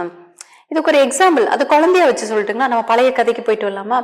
என்னன்னா, இப்ப இந்த சர குழந்தைய நீங்க ஒரு ஃபங்க்ஷன் கூட்டு போறீங்கன்னு வச்சுக்கோங்களேன், அங்க மண்டபத்துக்குள்ள இருக்காது, என்ன வெளில கூட்டிட்டு போ, வெளியில தான் இருப்பேன்.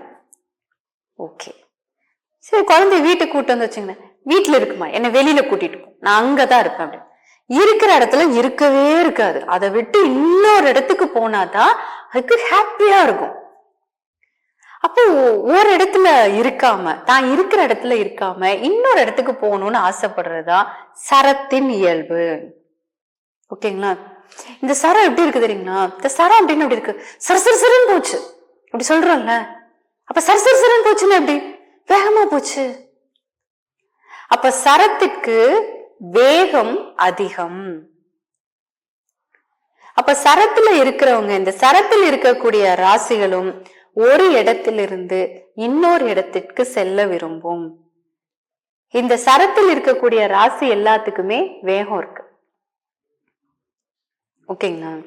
சரி, அந்த ஸ்திரம் அப்படின்னா என்னது? இது சமத்து குழந்தை, ஒரு இடத்துல உட்கார வச்சா அப்படியே அழகா அங்கேயே உட்காந்து.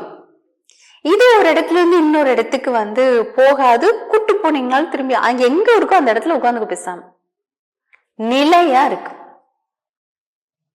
இது நிலையா இருக்கும். இதுதான் பாத்தீங்கன்னா ஸ்திர குழந்தை. இப்ப யாருக்கு இந்த குணம் இருக்கும்? இந்த ஸ்திரத்துல இப்ப நான் சொன்னேன் இல்லைங்களா, இந்த ராசியில இருக்கிறவங்களுக்கும் இந்த குணம் இருக்கும். 3வதா இருக்கிறதா உபயம். இவங்க எப்படின்னு தெரியுங்களா, இங்க விழுந்தா அங்க போகணும்னு நினைப்பாங்க, அங்க போனா இங்க வரணும்னு நினைப்பாங்க, மறுபடியும் இங்க வந்தா இன்னொரு பக்கம் போகணும், அங்க போனா அங்கிருந்து இன்னொரு பக்கம் போகணும். நிலையாக இருக்காது. இந்த இக்கரைக்கு அக்கறை பச்சைன்னு சொல்லுவாங்கல்ல, அந்த மாதிரி இங்க இருந்தா அங்க போகணும், அங்க இருந்தா இன்னொரு பக்கம் போகணும், அங்க போனா மறுபடியும் இங்கே வரணும். அப்ப இவங்க பாத்தீங்கன்னா அலைப்புகையக்கூடிய மனம், நிலையா இருக்க.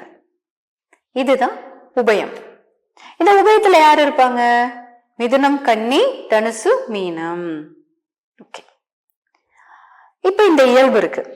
சரி, இப்ப எனக்கு என்னோட லக்னம் தெரியும், என்னோட ராசி தெரியும். நான் என்னோட பிறவி குணத்தை நான் எப்படி கெஸ் பண்ணிக்கிறது? நீங்க வந்து அங்க நெருப்புன்னு சொல்லும் போது நெருப்புனா வேகமா இருக்கும் அப்படின்னு சொன்னீங்க. ஸ்திரமா இருக்கும் அப்படின்னா அப்ப வந்து நிலையா இருக்கும், அது வந்து ஒரே இடத்துல இருக்கும்னு சொல்றீங்க. இப்போ ஒரு எக்ஸாம்பிள், ஒரு சிம்மம் எடுத்துட்டா இது தத்துவத்துல நெருப்புன்னு வருது, அப்ப அந்த கேரக்டர் நான் எடுத்துக்கிறதா, இல்ல இந்த குணத்துல பார்த்தா ஸ்திரம்னு இருக்கே இது நிலையா இருக்குமே இதை நான் எடுத்துக்கிறதா, நான் இதை எப்படி எடுத்துக்கிறது? கிளியரா சொல்லி கொடுக்கறதுக்கு. ஓகேங்களா? அங்க கிளியரா இருக்கிறது பார்க்கலாம். பாருங்க, இப்ப உங்களுக்கு இந்த மேஷத்தோட 12 ராசிக்கு நான் உங்களுக்கு சொல்லி கொடுத்துறேன். ஓகேங்களா? ஃபர்ஸ்ட் மேஷம். ஓகேங்களா? இப்ப நீங்க மேஷ லக்னமா ராசியா? லக்னமா இருந்தா என்ன சொல்லியிருக்கேங்க, அது பிறவி குணம், அது உள்ளுக்குள்ள இருந்துட்டே இருக்கும். இது நம்ம மாத்தணும்னா முயற்சி எடுத்துதான் மாத்தணும். ராசியா இருந்தது அப்படின்னா சூழல் மாறும்போது அதுவே அதுக்கு தகுந்த மாதிரி மாறி மாறி வந்துடும். சரி, இப்ப மேஷம் அப்படின்னா தத்துவத்தில் நெருப்பு, குணத்திலோ சரம், இது ரெண்டும் சேர்ந்து இருந்தா அப்ப எப்படி இருப்பாங்க? அதிகமான வேகம், அபரிதமான வேகம். வேகம் இருக்கும், அவசரம் இருக்கும், கோபம் இருக்கும், பிடிவாதம் இருக்கும். அப்ப நீங்க யோசிச்சு பாருங்களேன், ஒருத்தங்களுக்கு அவசரம் ரொம்ப அதிகமா இருந்ததுன்னு வச்சுக்கோங்களேன், அவங்க நிறுத்தி நிதானமாவா ஒரு பிளான போடுவாங்க? போட மாட்டாங்க இல்லையா? அப்ப இந்த மேஷம் என்ன பண்ணுவாங்கன்னா, ஒரு பிளான பத்தி யோசிக்கிறாங்க. ஒரு யோசிக்கும் போது ஃபுல்லா உட்கார்ந்து யோசிக்க மாட்டாங்க, ஒரு கொஞ்சம், அதாவது இப்போ ஒரு A B C D இந்த ஸ்டெப் வரைக்கும் தாங்க யோசிப்பாங்க. அதுக்கு எல்லாம் கரெக்டா வந்துரும் அப்படின்னு சரசரன்னு வேகமா போய் ஒரு வேலையில இறங்கிடுவாங்க. சும்மா இறங்கினாலே 1008 தடைகள் தாமதங்கள் புதுசு புதுசா ஒண்ணு கிரியேட் ஆகி வரும், பிளான் பண்ணாம போய் இறங்கும்போது. அப்ப என்ன ஆகுதுன்னா, அங்க இவங்க நினைச்சது ஒன்னாவும் அங்க வேற ஒன்னாவும் வரும்போது இவங்களுக்கு வந்து பாத்தீங்கன்னா டக்குனு கோபம் வந்துடும், டென்ஷன் ஆயிடுறாங்க. அப்ப அந்த கோபத்திலும் அந்த டென்ஷன்லயும் இவங்க அடுத்தடுத்து எடுக்கிற முடிவுகள் என்ன ஆகுதுன்னா இன்னுமே வந்து தப்பு தவறுமா போயிருது. மேஷம் ஒரு காரியம் அவர்களுக்கு தோற்று போனாலும், ஒரு இழப்பை சந்திச்சாலும் அதனுடைய ஆரம்பம் எங்க இருக்குன்னு பாத்தீங்கன்னா இவர்களுடைய அவசரம், இவர்களுடைய வேகம், இதுதான் இங்க காரணமா இருக்கும். அதே போல யாராவது ஒரு விஷயத்த சொல்றாங்க இல்லைங்களா, இவங்க முழுசா கேட்கவே மாட்டாங்க. ஏன்னா அங்கதான் பொறுமை கம்மியா இருக்கா. இவங்க என்ன பண்ணுவாங்கன்னா மேலோட்டமா இருக்கிறது மட்டும், அந்த வேகமா இவங்களுக்கு எந்த விஷயத்தையும் சொல்லணும். அப்ப மேலோட்டமா மட்டும்தான் கேட்பாங்க, முழுமையா வந்து கேட்க மாட்டாங்க. அப்ப என்ன ஆகுது, முழு விஷயம் அவங்களுக்கு தெரியாதா? அப்ப போய் ஒரு காரியத்துல இறங்கும் போதோ இல்ல ஒரு இடத்துல பேச போகும் போதோ வந்து பாத்தீங்கன்னா அந்த இடத்துலதான் சிக்கல் வரும். ஏன்னா முழு விஷயம் உங்களுக்கு தெரியாது. அதே போல இவர்களுக்கு எது பிடிக்கும் அப்படின்னு பாத்தீங்கன்னா எந்த ஒரு விஷயத்தையுமே ஷார்ட் அண்ட் ஸ்வீட்டா சொல்றதுதான் பிடிக்கும். அப்ப சப்போஸ் உங்களுடைய லைஃப் பார்ட்னரோ, உங்க பாஸோ, உங்களுக்கு கீழே வேலை பாக்குறவங்களா இருக்கும், உங்க குழந்தைங்களா இருந்தாலும் சரி, உங்களை பெத்தவங்களா இருந்தாலும் சரி, யாராவது மேஷத்துல இருக்காங்கன்னு வச்சுக்கோங்களேன், அவங்க கிட்ட நிறுத்தி நிதானமா தெளிவா புரிய வைக்கிற மாதிரி நீங்க பேசுனீங்கன்னா அவங்க கேட்க மாட்டாங்க. அவங்க கிட்ட எல்லாமே வந்து பாத்தீங்கன்னா ஷார்ட் அண்ட் ஸ்வீட்டா ஒன் லைன்ல தான் சொல்லணும், மேக்சிமம் ஆப்ஜெக்டிவ் டைப்ல போயிடும். இப்படிதாங்க அவங்க எதிர்பார்ப்பாங்க, இப்படிதான் அவங்க கிட்ட பேசணும். ஓகேங்களா? இந்த கேரக்டர் எதுக்கு தெரிஞ்சுக்கிறோம்? ஒண்ணு நம்மளை பத்தி தெரிஞ்சுக்கிறது, நம்ம மேஷ லக்னமாவோ அல்லது நம்ம மேஷ ராசியாவோ இருந்தால் இந்த குணம் இப்படி இருக்கும். இதே சப்போஸ் உங்க கூட இருக்கிறவங்க ஒரு மேஷ லக்னமாவோ ஒரு மேஷ ராசியாகவோ இருந்தாங்க அப்படின்னா அவர்களின் இயல்பு இதுதான். அவங்க கிட்ட உட்காந்து தெள்ள தெளிவா பேசிட்டு இருக்க கூடாது, ஷார்ட் அண்ட் ஸ்வீட்டா நீங்க போய் பேச. ஓகேங்களா? சரி, அதே போல இந்த நிதானமாக செய்யக்கூடிய வேலைகள் இவங்களுக்கு ஒத்து வராதுங்க. எல்லாமே ஆக்ஷன், டப்ப டப்ப டப்ப டப்பன், அப்படி ஜிகு ஜிகு ஜிகு ஜிகுன்னு இருக்கணும். அந்த மாதிரி வேலைதான் இவங்களுக்கு செட் ஆகும். இவங்கள போய் ரொம்ப பொறுமையா நிதானமா செதுக்கி செதுக்கி பண்ற மாதிரியான வேலைகள் எல்லாம் கொடுத்தோம்னா செய்ய மாட்டாங்க. இவங்க இதுக்கு சரிபட்டு வர மாட்டாங்க. இது இவங்க உணர்ந்து மாறி நிதானம் எல்லாம் கொண்டு வந்தா தான் செட் ஆகும். இல்லை அப்படின்னா இந்த வேலைகள் இவர்களுக்கு செட் ஆகாது. அப்ப இவங்களை போய் இந்த துறையில விடலாமா? இந்த மாதிரி துறைகளுக்கு போனாங்க அப்படின்னா ஒத்து வராது. கெமிக்கல் கலந்த ஷாம்பு பயன்படுத்துறத முதல்ல நிறுத்துங்க. இதை பயன்படுத்துற வரைக்கும் உங்களை காப்பாற்றவே முடியாதுங்க. டிவியில விளம்பரம் வர கெமிக்கல் இருக்கிற இலுமினாட்டி கம்பெனிகள் இந்த ஷாம்புகளை பயன்படுத்தினீங்கன்னா அந்த கெமிக்கல் தலையில இறங்கின உடனே மூளை சம்பந்தப்பட்ட அனைத்து வியாதிகளும், முடி கொட்டுதல், முடி மட்டும் நினைக்காதீங்க, முடிக்குள்ள அவ்வளவு வேலை இருக்கு. அந்த ஷாம்பு நீங்க போட்டு குளிக்கும் பொழுது முடியை பத்தி மட்டும் கவலைப்படாதீங்க, அந்த கெமிக்கல் மண்டைக்குள்ள இறங்குச்சுன்னா எவ்வளவு பெரிய நோய்கள், எவ்வளவு பெரிய ஆபத்துகள் தெரியுங்களா? எங்க தெரியுமா தெரியாதா? அந்த ஷாம்புல கெமிக்கல் இருக்குன்னு தெரியுமா? அது எப்படி எல்லா வீட்லயும் எப்படி பயன்படுத்துறீங்கன்னு தெரியலீங்க. தயவு செய்து இந்த கெமிக்கல் ஷாம்பு பயன்படுத்துறது நிறுத்துங்க. சீகக்காய் நாட்டு மருந்து கடையிலயோ இல்லைன்னா அருகில் உள்ள மார்க்கெட்ல போய் சீகக்காய் வாங்கிட்டு வந்து அரைச்சு பயன்படுத்துங்க. அரப்பு, சீகக்காய், கடலை மாவு, பைத்த மாவு, எங்க எவ்வளவு மூலிகை குளியல் பொடின்னு உங்க வீட்டுல இருந்து நடந்தா ஏதோ ஒரு ஆர்கானிக் ஷாப்ல, ஒரு இயற்கை அங்காடியில, ஒரு நாட்டு மருந்து கடையில குளியல் பொடி விக்குதா இல்லையா? குளியல் பொடி இருக்குது, அரப்பு, சீகக்காய் இருக்கா இல்லைங்களா? அதை வாங்கி வீட்டுல வச்சுட்டு குளிச்சிங்கன்னா நல்லா இருக்குமா இல்லையா? சிந்தியுங்கள். இல்லைங்க எனக்கு ஷாம்பு தான் வேணுங்க அப்படின்னீங்கன்னா இதுக்காக பல வருடம் கஷ்டப்பட்டு பல நண்பர்கள் உதவியோட எப்படி இயற்கை முறையில் ஷாம்பு தயாரிக்கிறதுன்னு யூடியூப்ல போட்டிருக்கோம். ஹீலர் பாஸ்கர் அப்படிங்கிற யூடியூப் சேனல்ல போய் பிளே லிஸ்ட்ல போனீங்கன்னா செல்ஃப் சஸ்டைன் அப்படின்னு வரும். செல்ஃப் சஸ்டைன் ப்ராடக்ட் ஆர் லைஃப்னு வரும். அதுல 200க்கும் மேற்பட்ட பொருள்கள் கெமிக்கல் இல்லாம எப்படி தயாரிக்கிறதுன்னு போட்டிருக்கோம். அதுல போய் ஷாம்பு எப்படி தயாரிக்கிறதுன்னு போட்டிருக்கதா. அந்த மாதிரி செஞ்சாவது ஷாம்பு பயன்படுத்துங்க. இல்லைங்க எனக்கு ஷாம்பு தயாரிக்கிறதுக்கு டைம் இல்லைங்கன்னு சொன்னீங்கன்னா அம்மி ஷாம்பு, நிஷ்டை ஷாம்புங்கிற பேர்ல நாங்களே தயார் பண்ணி அம்மி இயற்கை அங்காடி மூலமா கொடுக்குறோம். அட்லீஸ்ட் அதை வாங்கியாவது பயன்படுத்துங்க.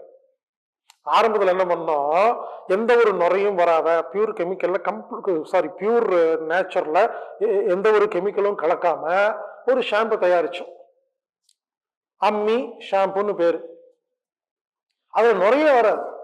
பல பேர் வாங்கிட்டு என்னங்க நுரைய வரமாட்டேங்குது, என்னங்க நுரைய வரமாட்டேங்குது. இயற்கை பொருளுங்க, முற்றிலும் இயற்கையா தயாரிக்கும் பொழுது நுரை வேணுங்கிற கான்செப்ட்ல யோசிக்கல. இயற்கை முறையில் நுரை கொடுக்க முடியும். பூந்தி கொட்டையை போட்டா நுரை வந்துடும், அவ்வளவுதான். பூந்தி கொட்டை இயற்கையான நுரை தான். அதுக்கப்புறம் என்ன பண்ணோம், நுரை கேட்கறாங்கன்னு சொல்லி பூந்தி கொட்டையை கலந்து வேற ஒரு காம்பினேஷன்ல நிஷ்டை ஷாம்புன்னு தயாரிச்சோம். அதுக்கு பல பேர் மெயில் அனுப்புறாங்க, போன் பண்றாங்க, சார் ஐயா நிஷ்டை ஷாம்பு பயன்படுத்துகிறேன், நுரை வருகிறது, இது உண்மையிலேயே இது ஆர்கானிக்கா இல்ல கெமிக்கலான்னு. என்னதான் பண்ண சொல்றீங்க? இங்க பாருங்க, இயற்கை முறையில நுரைய கொண்டு வர முடியும், சரிங்களா? உங்களுக்கு நுரை வேணும்னா பூந்தி கொட்டை கலந்த இயற்கை முறையில் நுரையால் உருவாக்கப்பட்ட நிஷ்டை ஷாம்பை பயன்படுத்துங்க. எனக்கு நுரையெல்லாம் வேண்டாங்க, எனக்கு நல்ல பொருள் இருந்தா போதுங்கன்னா அம்மி ஷாம்பு பயன்படுத்துங்க. ரெண்டும் வச்சிருக்கிறோம். நுரை வேணும்னா ஒண்ணு, நுரை வேண்டாம்னா ஒண்ணு, ரெண்டுமே இயற்கையானதுதான். புரிந்து கொள்ளுங்கள்.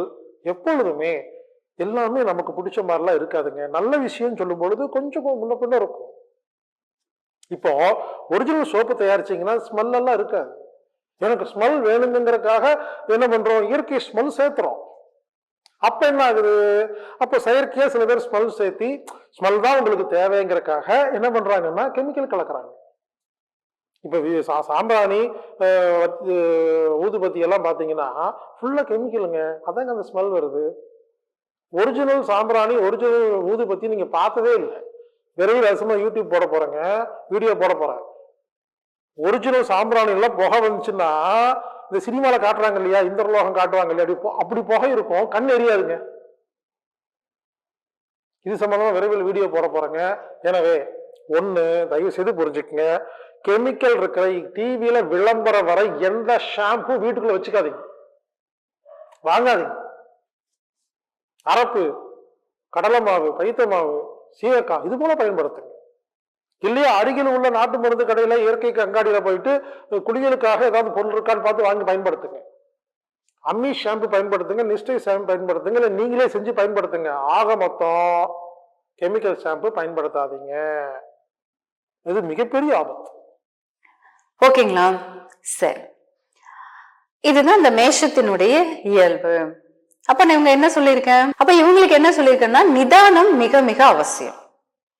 ஓகேங்களா? பொறுமையும் நிதானமும் இருந்தால் இந்த மேஷம் ராஜாங்க.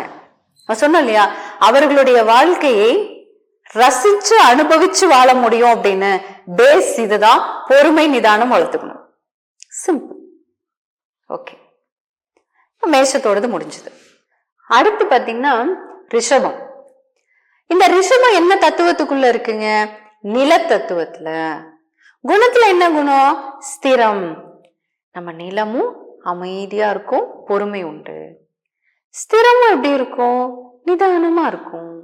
அப்ப இவங்க எப்படி இருப்பாங்க? இந்த ரிஷபம் நிதானமா இருப்பாங்க, அமைதியா இருப்பாங்க. ஒரு விஷயத்துல முடிவெடுக்கணும்னா நல்லா யோசிச்சு சாதக பாதகங்கள் எல்லாம் அனலைஸ் பண்ணி அதுக்கப்புறம் தான் ஒரு விஷயத்துல முடிவெடுப்பாங்க. அதே மாதிரி இவங்க ஸ்கெட்ச் போட்டு கொடுத்தாங்கன்னு வச்சுக்கோங்களேன், பக்காவா இருக்கும். திட்டமிடுவதில் வல்லவர்கள் ரிஷபம். ஆனா அதை அவங்க ஃபாலோ பண்ணுவாங்களா அப்படின்னு பாத்தீங்கன்னா இவங்க பயங்கரமா யோசிச்சுதாங்க முடிவெடுப்பாங்க. ஆனா இவங்க மத்தவங்களுக்கு ஸ்கெட்ச் போட்டு கொடுத்தாங்கன்னா சூப்பரா இருக்கும். அதை அவங்க அப்படி கொண்டு போய் அப்ளை பண்ணாங்கன்னு வச்சுக்கோங்களேன், அடுத்தடுத்த லெவல் ரீச் பண்ணிட்டு போயிடலாம். ஆனா இவங்களுக்குன்னு வரும்போதுதான் யோசிக்க ஆரம்பிச்சிடறாங்க. அதே சமயத்துல இந்த ரிஷபத்திற்கு பொறுமை இருக்கு. ஆனாதான் பாருங்க, இவங்க தான் உண்டு தன்னோட வேலை உண்டுன்னு இருப்பாங்க, எல்லாத்தையும் கவனிச்சுக்கிட்டு தான் இருப்பாங்க. இவங்களுக்கு கிட்ட கேட்டாதான் சொல்லுவாங்க, இல்லைன்னா அவங்க பாட்டுல அவங்க வேலையை பார்த்துட்டு போயிட்டே இருப்பாங்க. இது ரிஷபத்தினுடைய குணம். அடுத்து மிதுனம்.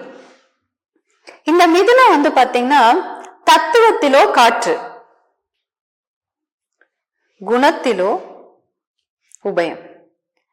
சொன்ன காற்றுக்கும் நிலையில்ல, உபயமும் நிலையில்ல, ரெண்டுமே அலைப்பாயும்.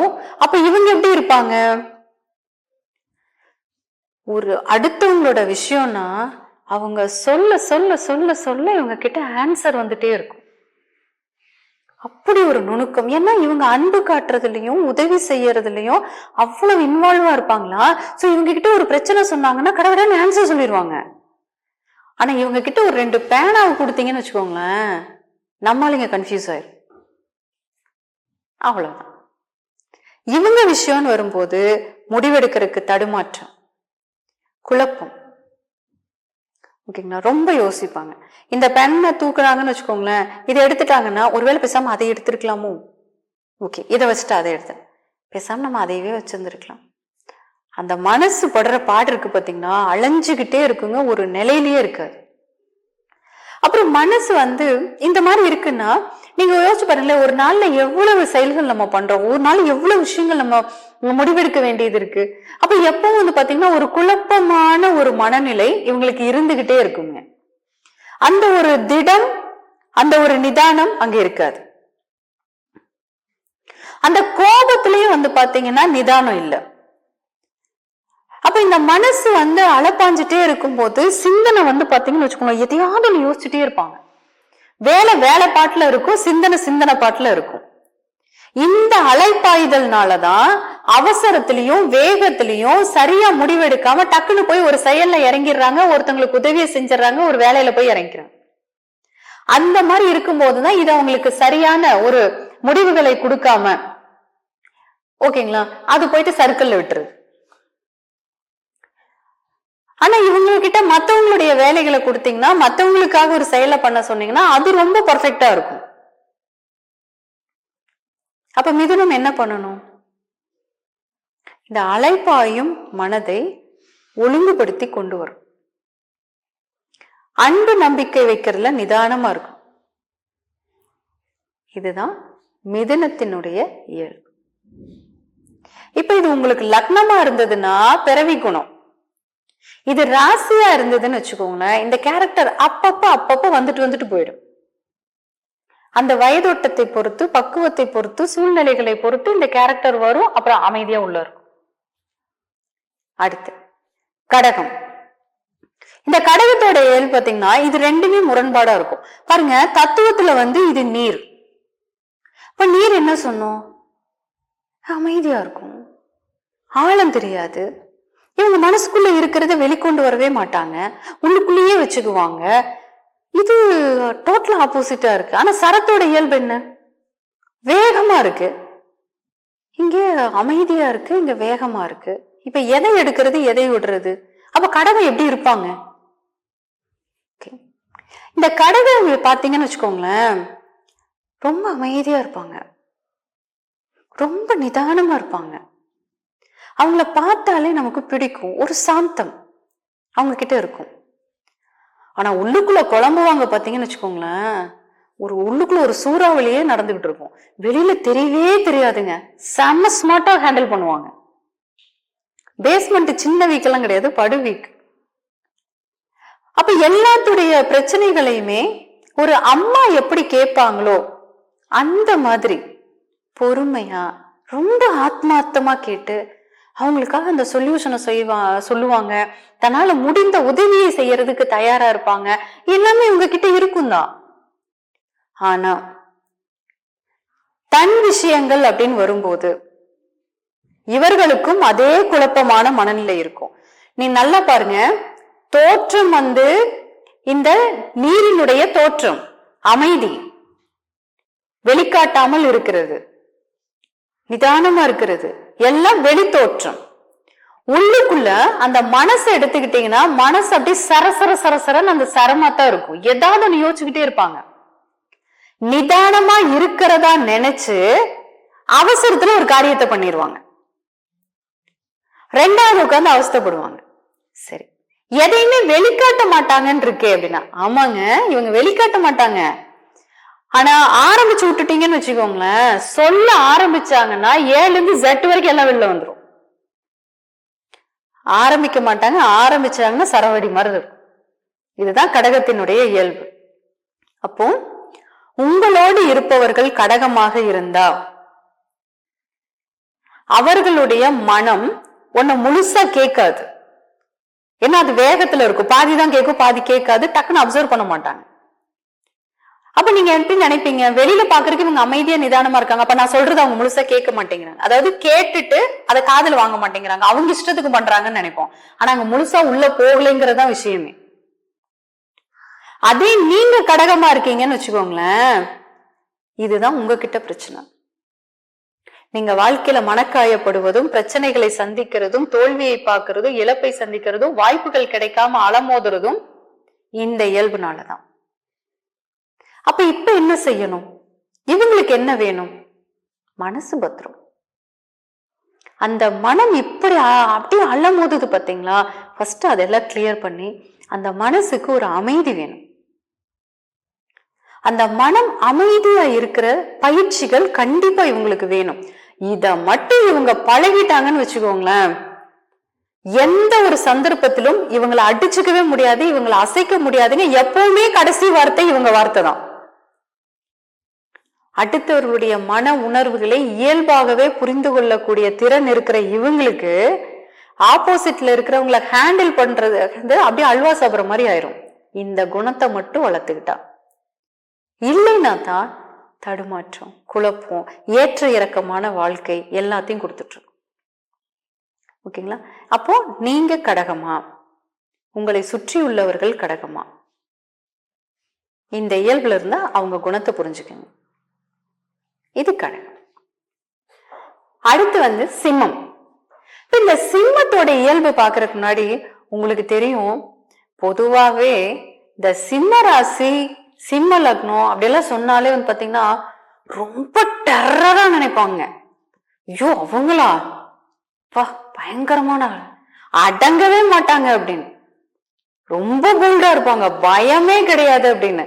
பட் ஒரு ரகசியம் சொல்லட்டுங்களா, இருக்கலையே அவங்க தாங்க பயந்துக்குவாங்க. ஆனா எங்கேயாவது தெரியுதா? நம்புற மாதிரி இருக்கா? நம்புற மாதிரி இல்லைங்க. பட் ஆக்சுவலா அதுதான் உண்மை. அது என்னன்னா, இதுக்கு வேற சிங்கத்தை சிம்பல் மாதிரி வச்சு வேற விட்டாங்களா. அப்புறம் சின்ன வயசுல இருந்தே சிம்மராசி சிம்மராசி பாவங்க, அவங்கனால பயப்படுறதுனா கூட உண்மையா வெளிக்காட்ட முடியல. அழுகிறன்னா கூட கரெக்டா நல்லா அழுக வேற முடியல. ஏன்னா எப்ப பார்த்தாலும் போல்டா இருக்காங்க அப்படின்ட்டு. இல்லைங்க, இவர்களுக்கும் பயம் உண்டு. ஆனா அந்த பயத்தோட பேர் என்ன தெரியுங்களா? அவேர்னஸ். ஆமா, இவங்களுக்கு அது ரொம்ப அதிகம். இருக்கிறத இழந்துட கூடாது அப்படிங்கறதுல ரொம்ப தெளிவா இருப்பாங்க. இவங்க கெட்ட பேர் வாங்குறதே இந்த கேரக்டர்னாலதான். இதெல்லாம் கெட்ட பேர் வாங்குற கேரக்டராங்கிறீங்களா? ஆமாங்க, இவங்க நல்லவங்க தானுங்க, என்ன பண்றது? அது ஏன்னு சொல்றேன் பாருங்க. இவர்கள் தத்துவத்துல என்னவாங்க இருக்காங்க? நெருப்பா இருக்காங்க. நெருப்புடா நெருங்குடாங்கிற மாதிரி ஒரு நெருப்பா தரவா இருப்பாங்க. ஓகே சரி. குணத்துல ஸ்திரம். நெருப்புக்கு ஸ்திரமும் ஆப்போசிட்டா இருக்கு. இது எப்படி இருப்பாங்க இவங்க அப்படின்னா, இவங்க நிதானமா இருப்பாங்க. ரொம்ப அன்பு, அளவு கடந்த அன்பு. ஒருத்தங்க மேல அன்பு வச்சா எப்படி இருக்கு தெரியுங்களா?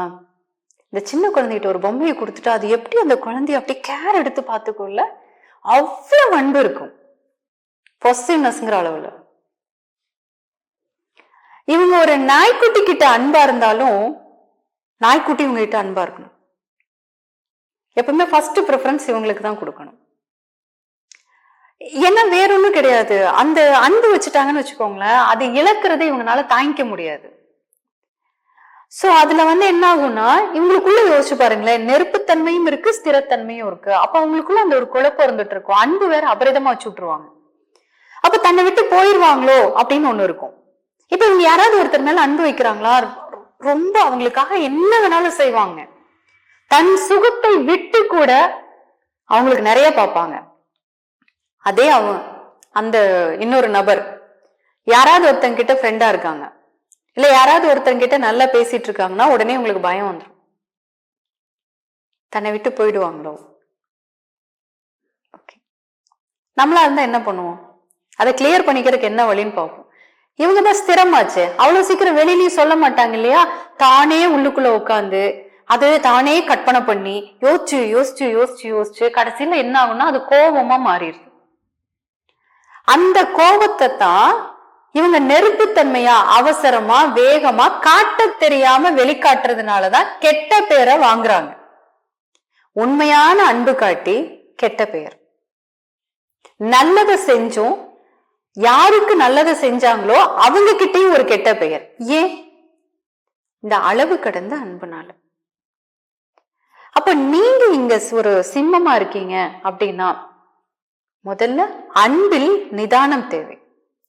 நம்மளை சுத்தி இருக்கிறவங்களுக்கு பிரைவசி கொடுக்கணும். இவங்க ரொம்ப சுதந்திரமா இருக்கணும். ஏன்னா நெருப்பு எப்பவுமே சுதந்திரமா இருக்கும். இவங்களுக்கு ரொம்ப சுதந்திரமா இருக்கணும்னு எதிர்பார்ப்பாங்க. இவங்களை கட்டுப்படுத்தினா இவங்களுக்கு பிடிக்காது. ஒரு வேலையை இப்படித்தான் செய்யணும் அப்படின்னு சொல்லிட்டு விட்டுட்டா அந்த வேலையை ரொம்ப சூப்பரா செய்வாங்க.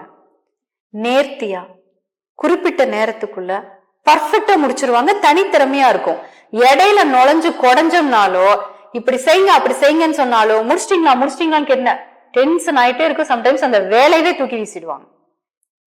இப்படி இருக்கிற இவங்க ஒரு இடத்துல வேலை பார்க்கும் போது எத்தனை பிரச்சனைகள் ஃபேஸ் பண்ண வேண்டியது இருக்கும். சோ அபிஷியலா இவங்க பிரச்சனைகளை சந்திக்கிறது இந்த காரணத்தினாலதான். அப்ப ரெண்டாவது, இவங்க எல்லாத்துலயும் முதன்மையை எதிர்பார்ப்பாங்க. தன்னை கை நீட்டி ஒருத்தர் கொஸ்டின் பண்ணிடக்கூடாது, ஃபர்ஸ்ட்ல இருக்கணும்.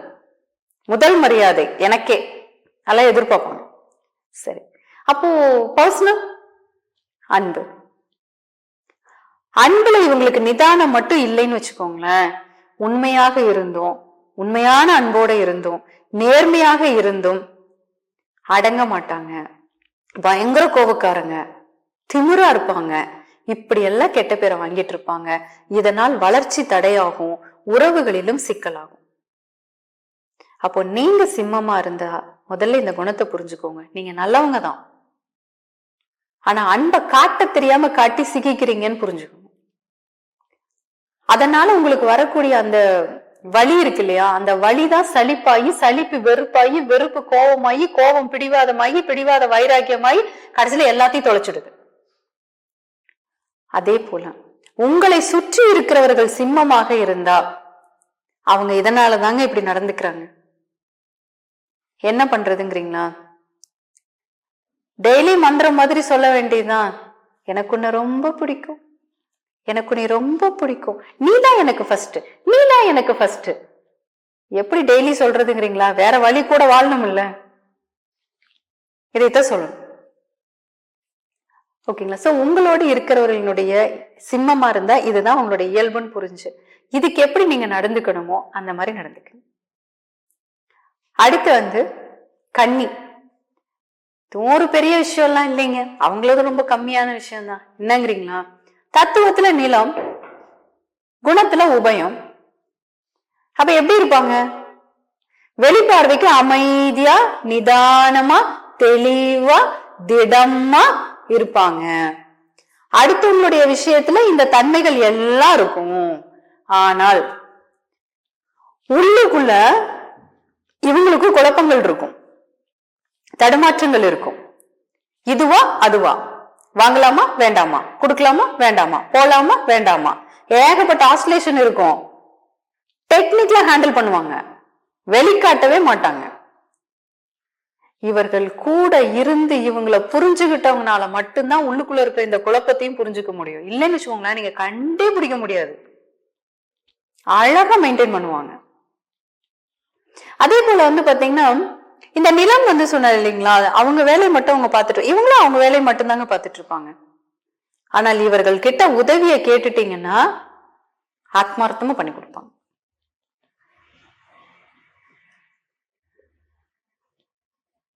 ஓகேங்களா? சரி, அப்போ இந்த கன்னி எப்படி இருக்கணும்னா, இவர்களுக்கும் கொஞ்சம் நிதானம் அவசியம். தெளிவா, திடமா, நிதானமா முடிவெடுக்கணும்.